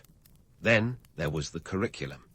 Aristotle's Lyceum was the ultimate cross-disciplinary institution long before the term became academic jargon. Students delved into the natural sciences, dissecting plants and animals with a curiosity that predated Darwin by a couple of millennia. They pondered ethical dilemmas, wrestled with political theories, and even dabbled in what we'd now call psychology. Aristotle's own writings covered it all, from metaphysics to Nicomachean ethics to his poetics. It was like the world's first liberal arts college, minus the toga parties, probably. Despite this intellectual feast, myths about Aristotle's ascetic lifestyle abound. The image of the philosopher as a monk-like figure, living on bread and water while pondering the mysteries of the universe, is a persistent one. But let's bust that myth right open. Aristotle wasn't living the life of a hermit. He enjoyed the finer things, good food, good company, and let's be honest, likely a drink or two. The Lyceum wasn't an ivory tower. It was a hub of lively debate and social interaction. Aristotle himself was known to host symposia, those ancient Greek dinner parties where wine flowed as freely as the conversation. Running the Lyceum also involved some serious political maneuvering. Athens in the 4th century BCE was a city-state with a penchant for drama, both theatrical and political. Aristotle had to navigate the turbulent Athenian political scene, which was a bit like trying to play chess while your opponent keeps setting the board on fire. The city had seen its fair share of upheavals, and being associated with Macedon, thanks to his stint with Alexander, meant Aristotle had to tread carefully. Aligning himself with the right political factions was crucial for the survival of the Lyceum. Yet, for all the challenges, the Lyceum thrived. It became a beacon of learning, attracting students not just from Athens, but from across the Hellenistic world. Aristotle's teachings, with their emphasis on empirical observation and logical reasoning, were a breath of fresh air in a landscape often dominated by abstract musings. His approach was less about dreaming up ideal states and more about understanding the world as it was. In a way, it was the ancient equivalent of the scientific method, a legacy that would influence thinkers for centuries to come. But let's not get too misty-eyed. Running a school in ancient Athens wasn't just about intellectual achievements. There were practical concerns, too.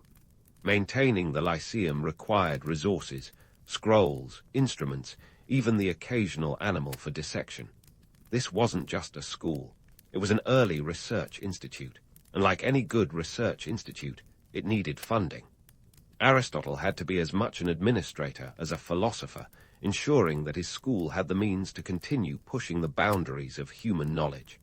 In many ways, Aristotle's life was a balancing act, between the theoretical and the practical, the philosophical and the political. He wasn't just teaching students, he was shaping the minds that would go on to shape the world. And while the Lyceum may have started as a modest endeavor, its impact was anything but.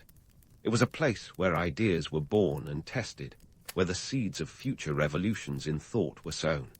As we pause here in our exploration of Aristotle's life, it's clear that his return to Athens and the founding of the Lyceum marked a new chapter, not just for him, but for the entire intellectual landscape of his time. This was no mere continuation of his past endeavors. It was a bold new direction, one that would set the stage for the next great act in the drama of Western philosophy. And while we've only scratched the surface of his legacy, the story of Aristotle and his Lyceum is far from over. Stay tuned, because the next chapter promises even more twists, turns, and philosophical revelations. So, fresh from establishing the Lyceum, Aristotle wasn't just resting on his laurels, or should I say, his laurel leaves. He had a reputation to uphold as the intellectual juggernaut of his time, and boy, did he live up to it. Aristotle's writings were like an ancient version of a viral YouTube channel, covering everything from the way plants grow to why people argue about philosophy over dinner. More than 200 works, folks, and no, that's not a typo. This guy was the original content creator long before the internet made it cool. But let's not pretend all of Aristotle's writings were hits. While some were pure gold, others were more like fool's gold, shining brightly until you took a closer look. Take his biological musings, for instance. The man was convinced that eels just popped into existence out of thin air. Yep, spontaneous generation was his theory, a delightful little fantasy that eels could just poof into life without the messiness of reproduction. If only we could apply this theory to pizza or coffee, right? Unfortunately, Aristotle didn't have access to a microscope or modern reproductive science, so he was left with the ancient equivalent of, because I said so. And then there were his thoughts on ethics. Aristotle's Nicomachean Ethics still has philosophers nodding in agreement today, even if they occasionally roll their eyes at some of his more outdated ideas. According to Aristotle, the good life was all about finding the golden mean, that sweet spot between excess and deficiency. He was basically the ancient world's version of a motivational speaker, but with a bit more gravitas and a lot less Instagram.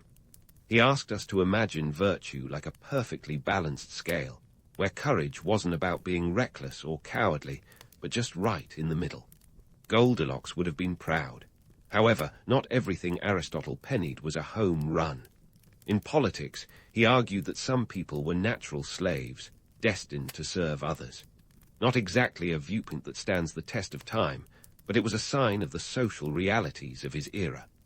Remember, this was a time when democracy was a novel experiment, and equality was what you might call a work in progress. Aristotle's attempt to justify social hierarchies might make us cringe today, but it's a reminder that even the greatest minds can be products of their time. Aristotle also had some pretty quirky ideas about the cosmos. He championed the geocentric model, where the Earth sat smugly at the center of the universe, probably thinking it was the Bayan say of celestial bodies.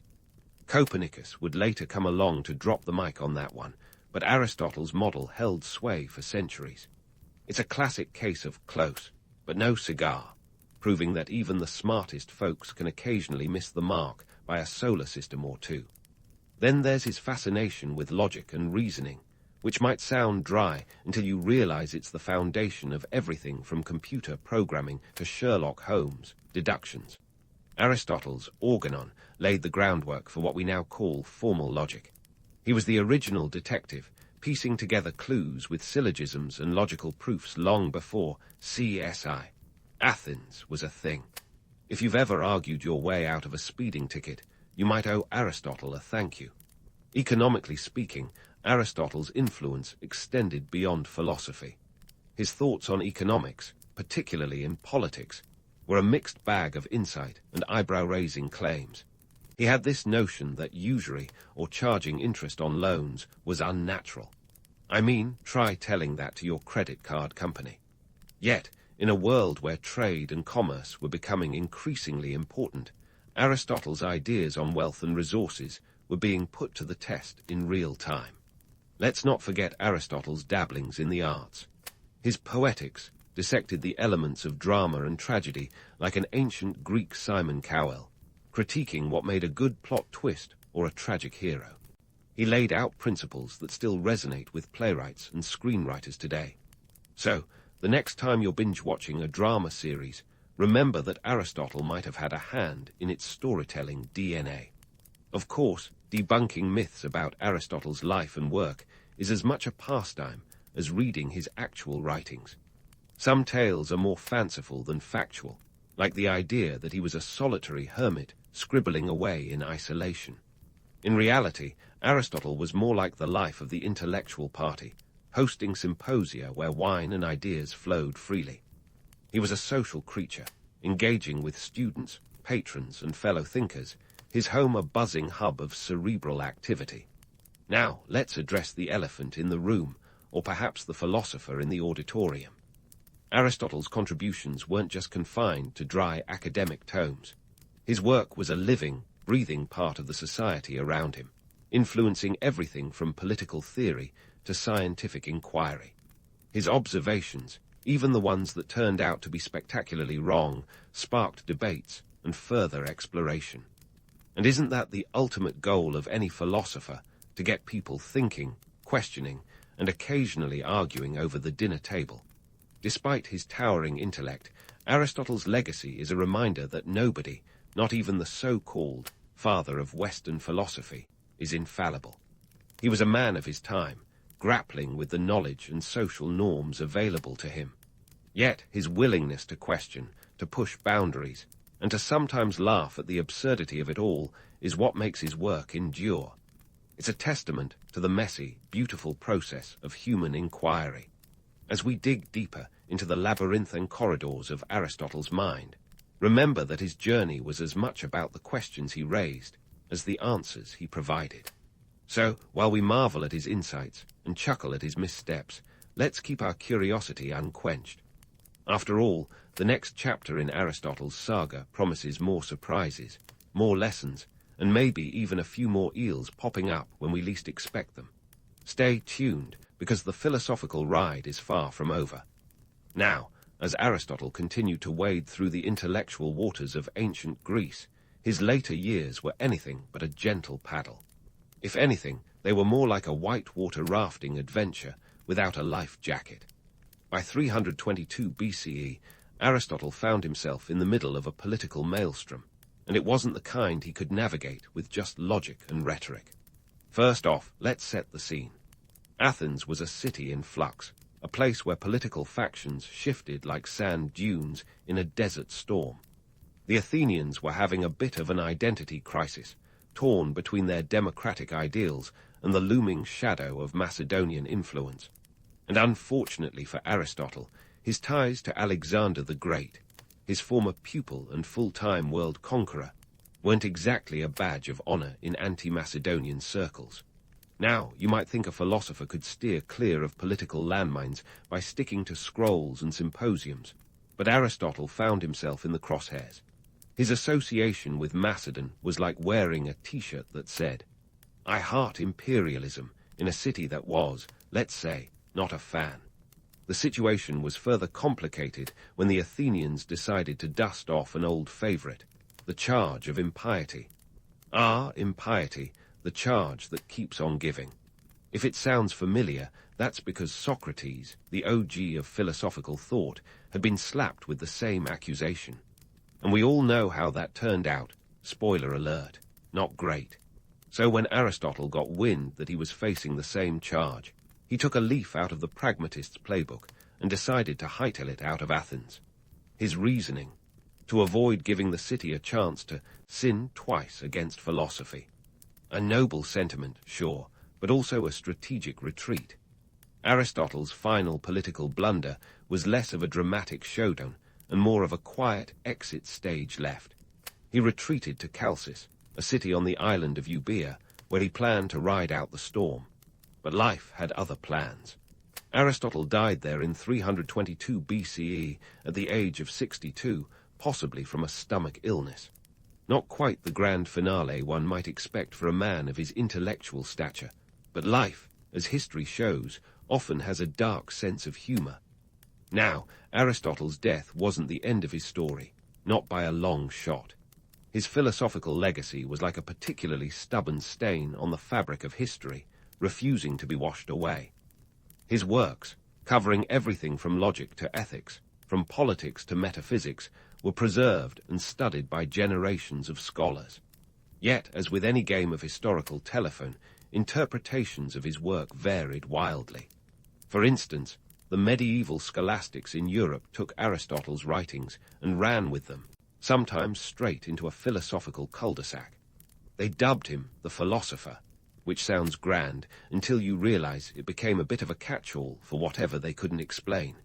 Needed justification for an arcane theological argument. Throw in a quote from Aristotle. His works were the Swiss army knife of medieval scholarship, but it wasn't all serious business. Some interpretations of Aristotle's work were downright laughable in hindsight. Take his treatises on natural sciences. By the time the Renaissance rolled around, scientists were discovering that eels did, in fact, have a more traditional approach to reproduction than Aristotle had imagined. The eels probably had a good chuckle at his expense. Aristotle's influence extended beyond the West, too. Islamic scholars in the medieval period translated his works into Arabic, where they became a cornerstone of Islamic philosophy. Think of it as a philosophical exchange program centuries before Erasmus was a twinkle in anyone's eye. These scholars didn't just preserve his work, they expanded on it, creating a rich tapestry of thought that would eventually make its way back to Europe, sparking new debates and discoveries. As the centuries rolled on, Aristotle's legacy was a bit like an intellectual game of Jenga, with each generation pulling out pieces to examine while trying not to topple the entire structure. His ideas sparked revolutions in thought, challenged existing paradigms, and occasionally were used as convenient excuses for less than stellar arguments. But through it all, he remained a towering figure, both revered and critiqued, as all great thinkers should be. In reflecting on Aristotle's legacy, it's clear that his genius was both a blessing and a curse. He was a man of contradictions, an empiricist with a penchant for theory, a pragmatic realist who sometimes lost himself in abstraction. He was a philosopher who shaped the world, yet was shaped by it in return. And perhaps that's the most human thing about him. We like to think of our heroes as flawless, but Aristotle's missteps and misconceptions remind us that even the greatest minds are fallible. So, what can we take away from Aristotle's life and work? For starters, the importance of questioning, of challenging the status quo, of never settling for easy answers. Aristotle's journey was one of relentless inquiry, a testament to the power of curiosity. He taught us that understanding the world requires both a sharp mind and a willingness to admit when you've got it wrong. In the end, Aristotle's legacy isn't just about the ideas he left behind. It's about the spirit of inquiry he inspired, the conversations he sparked, and the countless minds he influenced. As we wrap up this odyssey through his life, let's remember that the pursuit of knowledge is never a straight path. It's a winding road filled with detours, dead ends, and occasionally eels that don't quite conform to expectations. And there you have it, a historical giant with very human flaws, leaving behind a legacy as complex and multifaceted as the man himself. Aristotle's story is a reminder that history is not just a series of events, but a tapestry of ideas woven together by those daring enough to question, to explore, and to sometimes, like Aristotle, laugh at the absurdity of it all. In the grand circus that was 19th century Japan, a teenage boy named Mutsuhito had the unexpected fortune, or misfortune, depending on how you look at it, of finding himself at the center of the ring. It was 1867, and at the tender age of 14, he was thrust onto the throne as Emperor Meiji. Now, being a teenager is complicated enough without the burden of transforming an entire nation. But history isn't known for being kind or convenient, is it? Mutsuhito's rise to power was as surprising as a cat in a cucumber patch. His predecessor, Emperor Komai, exited the stage unexpectedly, leaving Mutsuhito to mop up the imperial mess. His reign marked the dawn of the Meiji era, a whirlwind of change that would drag Japan, kicking and screaming, into the industrial age. It's almost laughable to think of this kid, who likely had a hard time deciding what to have for breakfast, suddenly needing to decide the future of a nation. And what a nation it was. Japan at that time was a patchwork quilt of contradictions. While the samurai were slicing and dicing their way through political disputes, the rest of the world was donning top hats and tinkering with steam engines. The Boshin War from 1868 to 1869 was the ultimate teenage rebellion, pitting the old feudal order against those who wanted a slice of modernity with their morning rice. Mutsuhito, still getting used to his new role, found himself the figurehead of this transformation. It's as if he was handed the keys to a rusty old jalopy and told to turn it into a race car. But let's not forget the imperial court life, which was, in a word, bizarre.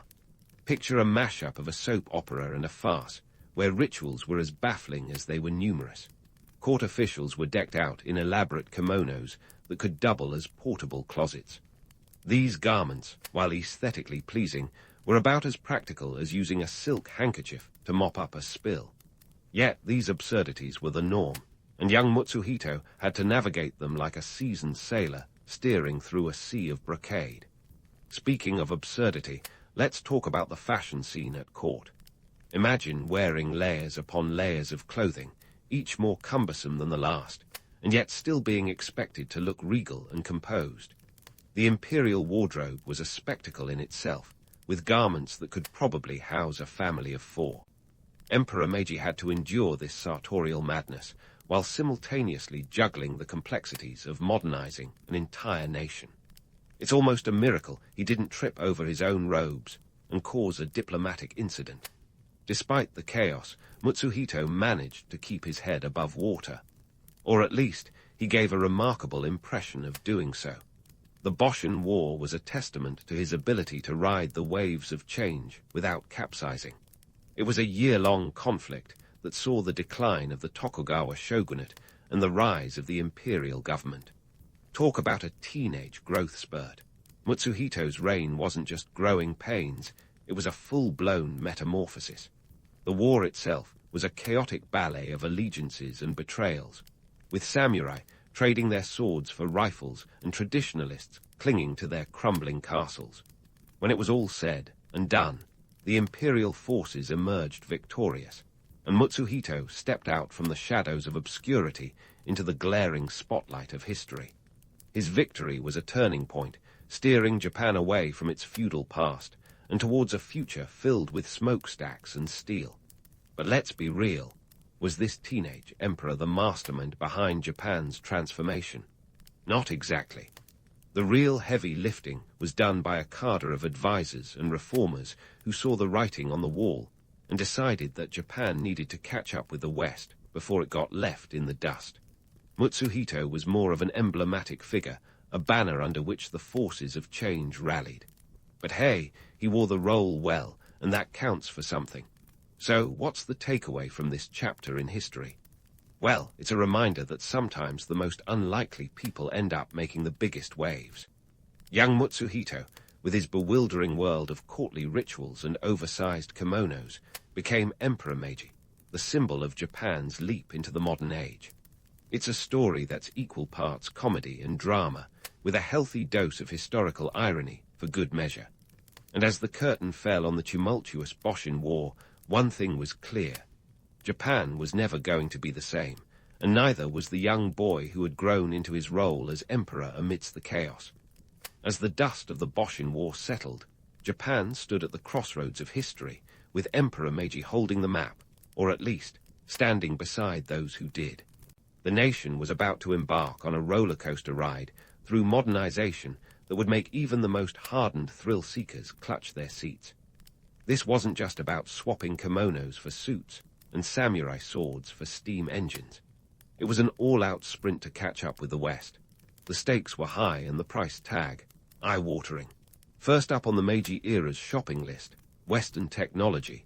You see, Japan was like a kid in a candy store, wide-eyed at the shiny new toys of industrialization. But these toys came with a hefty bill. The government poured resources into building an infrastructure that could support their ambitious dreams. Railroads were a key part of this vision, and by 1890, Japan had laid over 1,400 kilometers of track. That's around the distance from London to Rome, all done in less time than it takes some people to finish a home renovation project. But let's not romanticize this too much. Building a rail network wasn't just about laying tracks. It was about laying the groundwork for a new social order. The railroads were arteries pumping life into the economic heart of the country, and they required a massive workforce. Peasants who once toiled in rice fields found themselves laying tracks and operating steam engines. The transition was about as smooth as a gravel road, with plenty of bumps along the way.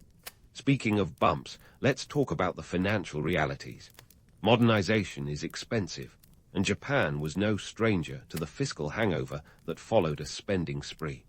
The government had to navigate a treacherous economic landscape, borrowing heavily from foreign banks to fund their grand designs. By the late 1870s, Japan's national debt had soared, straining the country's coffers. It's the kind of scenario that would give any finance minister a few sleepless nights. But it wasn't all doom and gloom. The transformation had its fair share of triumphs. The rail network didn't just move people. It moved ideas and goods, knitting the nation together in ways that had been unimaginable a few decades earlier. Towns that were once isolated became bustling hubs of activity, with merchants and farmers alike riding the rails to new markets. It was a commercial revolution, and the railway was its iron backbone. Now, let's pause for a moment and appreciate the irony here. The very samurai who had once sliced through political opponents with their katanas were now slicing through the countryside with steel rails. The samurai class, who had been the backbone of the old feudal order, found themselves cast in supporting roles in this new industrial drama. Some adapted, trading their swords for business ledgers, while others clung to their traditions like a drowning man to a piece of driftwood. And let's not forget the cultural whiplash. Japan was trying to absorb Western ideas at a dizzying pace, and the results were occasionally, shall we say, awkward. Picture a samurai trying to navigate a steam engine with all the bewilderment of a millennial confronted with a rotary phone. There were plenty of blunders, from miscommunication in train schedules to the occasional engine sputtering to a halt. But these hiccups were part of the growing pains of a nation reinventing itself. The educational system also saw a radical transformation. Schools began to pop up like mushrooms after a rainstorm, teaching everything from engineering to Western philosophy. The government was determined to cultivate a new generation of leaders who could steer the country through uncharted waters. It was a noble goal, but one that often clashed with traditional values. Parents who expected their children to follow in their footsteps found themselves grappling with kids who wanted to study calculus instead of calligraphy. In the midst of all this change, Emperor Meiji himself was a picture of adaptation. He adopted Western dress, donning suits and top hats that would have been unthinkable for his predecessors. Yet he balanced this with a careful nod to tradition, ensuring that the transformation didn't alienate the populace. It was a tightrope walk, but one that Meiji managed with the grace of a seasoned acrobat. As Japan hurtled towards modernity, it was a country both enlightened and burdened by the weight of its ambitions. The costs were staggering, but the potential rewards were even greater.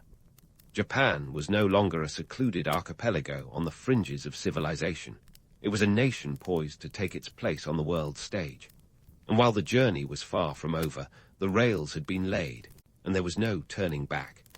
And so, Japan was barreling down the tracks of progress, with no brakes and a horn that screamed modernity. But amidst this locomotive of change, there was a significant derailment waiting to happen: the abolition of the samurai class. Imagine a society where the very backbone, the revered warriors who defined an era, were suddenly told to trade in their swords for spreadsheets.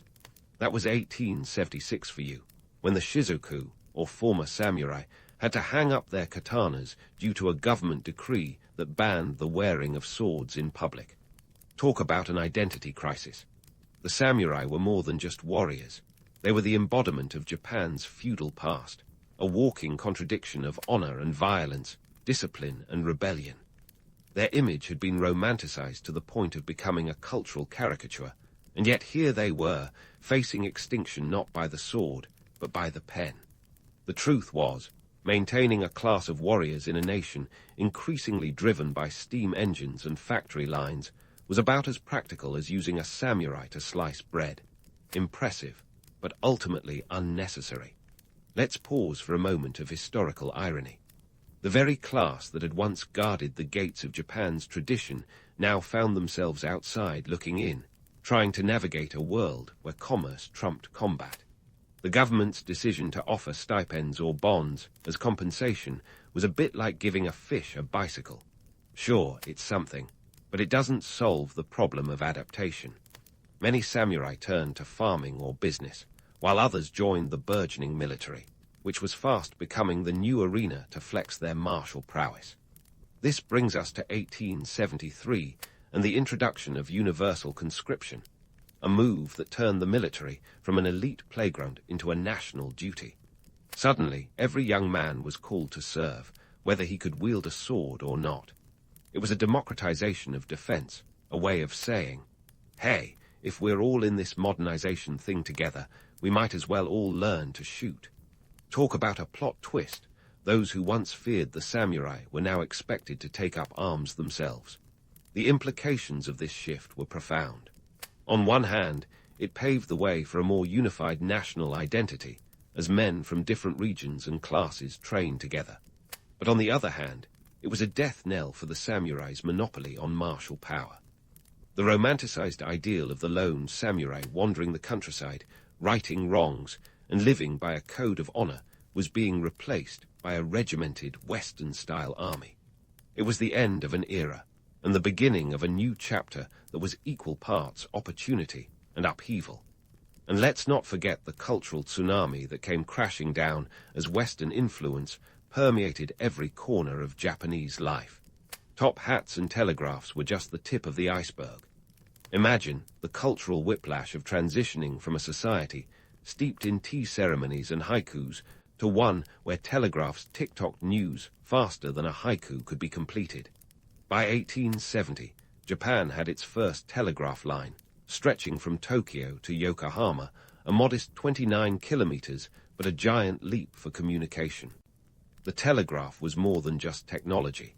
It was a symbol of Japan's eagerness to connect with the world and an emblem of their transformation. It brought news and ideas at a speed that would have left even the fastest postal horse eating dust. But with great speed came great confusion. Misunderstandings were plenty, and there were more than a few instances of messages getting scrambled in translation, leading to some rather comedic, if not diplomatically awkward, exchanges. The pursuit of westernization, however, was not without its critics. There were those who feared that Japan would lose its soul in the process, that the heart of the nation would be buried under layers of foreign influence.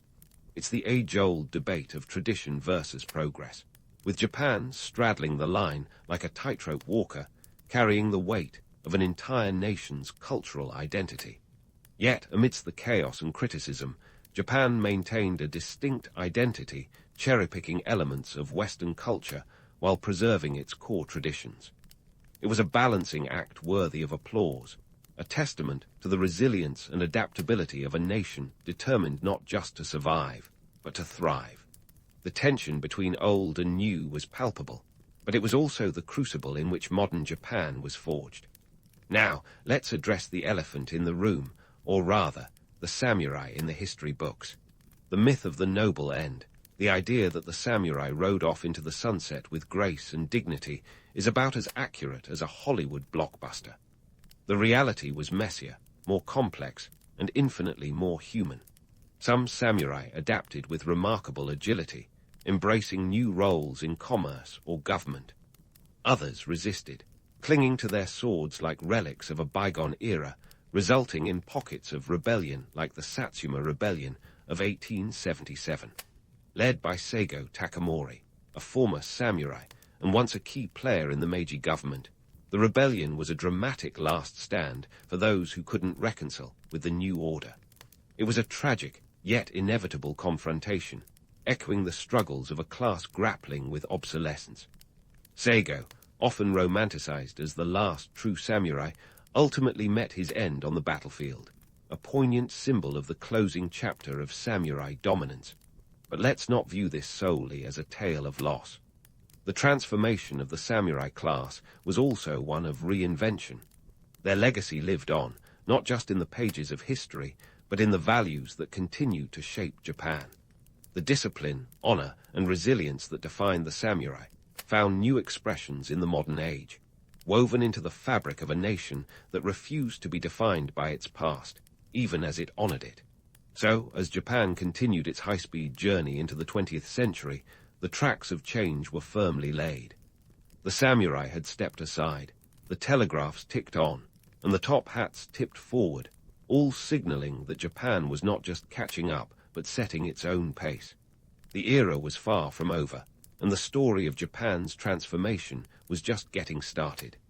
The country was a living testament to the power of adaptation and the enduring spirit of a people determined to carve their own path. As Japan continued its high-speed journey into the 20th century, a transformation echoed not just in the clatter of telegraph lines or the rustle of top hats, but in the thunder of cannons and the shuffle of diplomatic papers. Emperor Meiji's Japan was no longer content to simply catch up with the West. It was ready to step onto the global stage with a military swagger that was impossible to ignore. Enter the First Sino-Japanese War, 1894-1895, a conflict that was as much about influence as it was about territory. It was Japan's bold announcement to the world. We've arrived, and we're not leaving. Let's put this into perspective. The war erupted over control of Korea, a geopolitically strategic peninsula that was like the golden snitch in the Quidditch match of East Asia. Both China and Japan wanted to catch it, but only one could fly away with the prize. For China, Korea was a traditional tributary state, a sort of geopolitical little brother. For Japan, it was an opportunity to flex its newly minted muscles and assert its authority in the region. The conflict was inevitable, a simmering pot of ambition that finally boiled over when the two nations clashed. Now here's where the numbers get juicy. The Japanese Imperial Army, thanks to its modernization efforts, was a lean, mean fighting machine. Japan's military reforms had created an army of around 240,000 soldiers, all drilled in the latest tactics and armed with modern weaponry. Compare that to China's forces, which were larger in number but suffered from outdated equipment and fragmented command. It was a classic case of quality versus quantity, and Japan was betting on the former. The war itself was a series of sharp, decisive engagements that showcased Japan's newfound prowess. The Battle of Pyongyang in September 1894 was a turning point, with Japanese forces swiftly overcoming Chinese defenses. By the end of the war in 1895, Japan had not only secured control over Korea, but also captured Taiwan and the Liaodong Peninsula. The Treaty of Shimonoseki, which concluded the conflict, was a diplomatic coup for Japan. It forced China to recognize Korea's independence, read Japan's influence, cede Taiwan, and pay a hefty indemnity of 200 million taels of silver. Talk about adding insult to injury. But let's not get too carried away with the triumphalism. The war, while a strategic victory, also highlighted Japan's growing appetite for imperial expansion, an ambition that would have far-reaching consequences. The spoils of war came with a side of diplomatic indigestion. The triple intervention by Russia, France, and Germany forced Japan to return the Liaodong Peninsula to China, a reminder that even victors could be humbled by international politics. This brings us to the Russo-Japanese War, 1904-1905, a conflict that would further cement Japan's status as a global power. By this time, Japan had learned its lesson. If you want to play with the big boys, you need to be prepared to fight on their terms. The war was sparked by both nations' interests in Manchuria and Korea, with Russia's ambitions clashing head-on with Japan's strategic goals. It was a high-stakes game of geopolitical chess, and Japan was determined to checkmate the Russian bear. The conflict began with a surprise attack on the Russian fleet at Port Arthur, a move that was as bold as it was audacious. The Japanese Navy, under the command of Admiral Togo Hihikaro, executed a series of operations that showcased their naval supremacy. The Battle of Tsushima in May 1905 was particularly decisive, with Japan sinking or capturing 34 Russian ships. It was a David and Goliath moment that sent shockwaves through the world, proving that a well-prepared, technologically advanced navy could topple a larger, more established maritime power. On land, the Japanese army, now seasoned veterans from the Sino-Japanese War, engaged Russian forces in a series of grueling battles. The siege of Port Arthur was a bloody affair, with both sides suffering heavy casualties.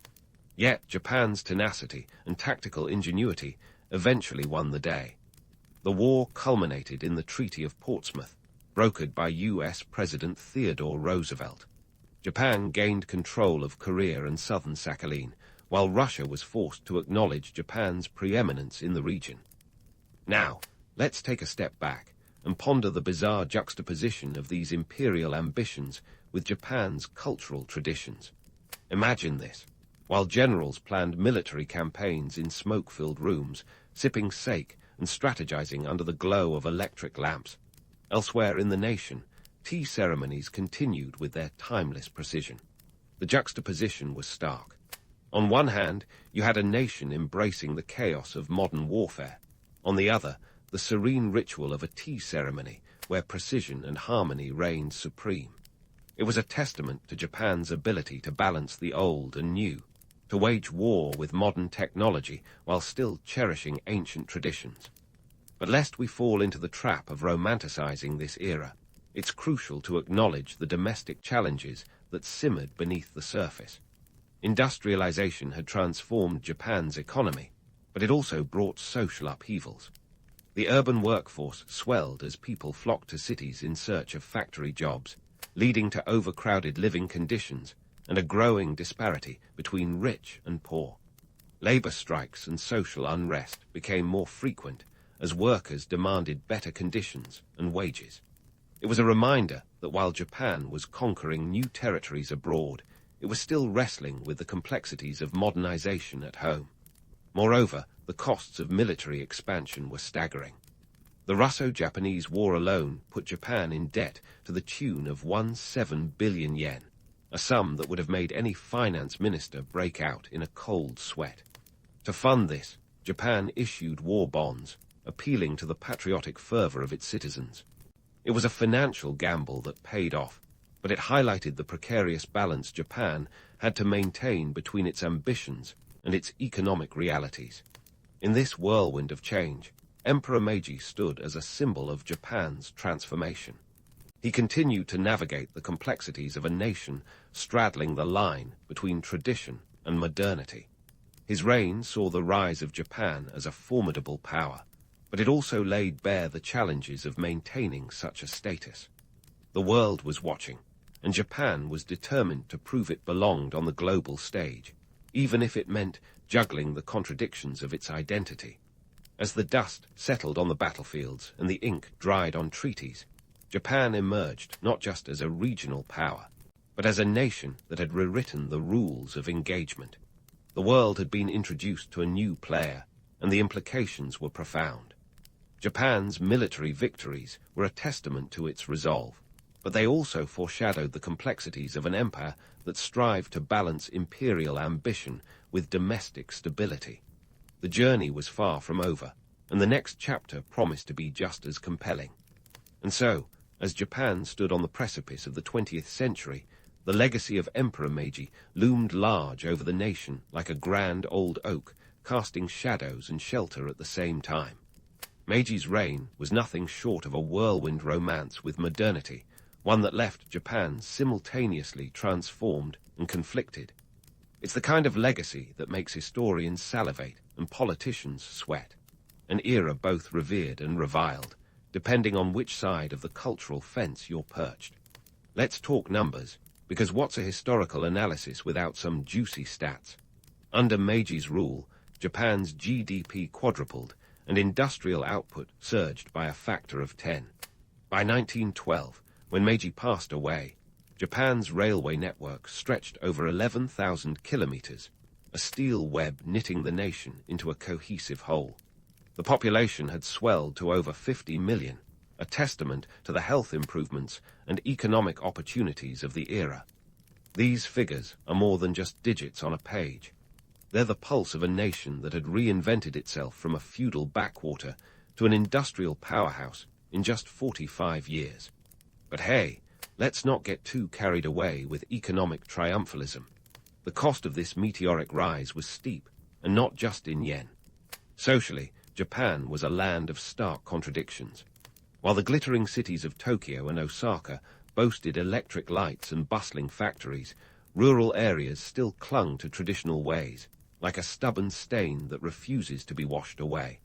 This urban-rural divide was the proverbial elephant in the room, an issue that would continue to rear its head in Japan's future. And speaking of contradictions, let's address the cultural conundrum of Meiji's era. Here was a country hurtling towards modernity, yet desperately clutching onto its cultural identity. It's as if Japan was trying to run a marathon while simultaneously reading a haiku, an impressive feat, but one that requires a delicate balance. Traditional arts and practices, like kabuki theater and tea ceremonies, thrived even as Western influences seeped into every corner of society. It was an era of cultural cross-pollination, where you could find geisha and gentlemen in Western suits sharing the same streets, a visual symphony of old and new. Yet the heart of the Meiji Restoration wasn't just about change for the sake of change. It was about survival. Japan had seen the writing on the wall, and it spelled out one clear message: adapt or be left behind.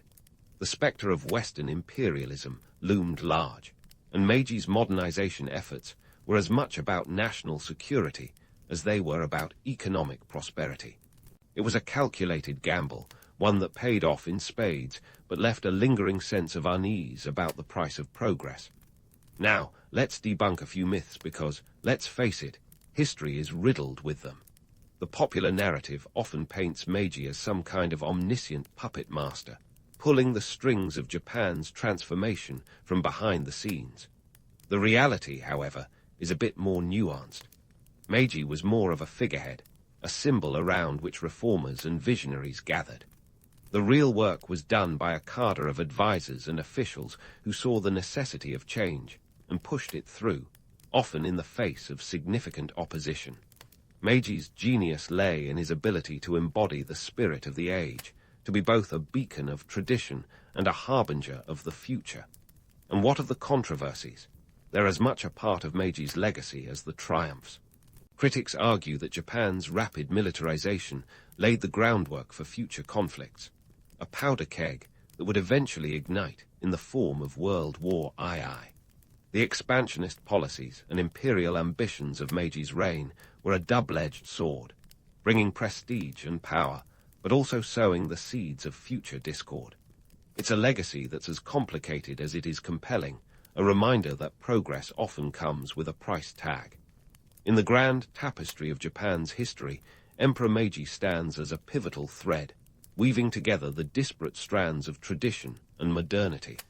His reign was a roller coaster ride through the corridors of change, a masterclass in adaptation that left an indelible mark on the nation. Today, Japan is a global powerhouse, a testament to Meiji's vision and the enduring spirit of a people who refuse to be defined by their past. So, what can we take away from Meiji's reign? Perhaps it's the realization that history is never black and white. It's a kaleidoscope of colors, each shade representing a different facet of human experience. The Meiji era was a period of breathtaking change, a time when Japan dared to dream big and act even bigger. It was a leap of faith into the unknown, a bold experiment in nation-building that forever altered the trajectory of Japanese history. As the sun set on Meiji's reign, Japan stood poised on the brink of a new era, one that would bring its own challenges and opportunities. The legacy of Emperor Meiji is both a gift and a cautionary tale, a reminder of the power of vision and the complexities of progress. It's a story that continues to resonate, echoing through the halls of history and reminding us that the future is always a work in progress. And with that, we close the book on the Meiji era, a chapter in history that is as fascinating as it is formidable.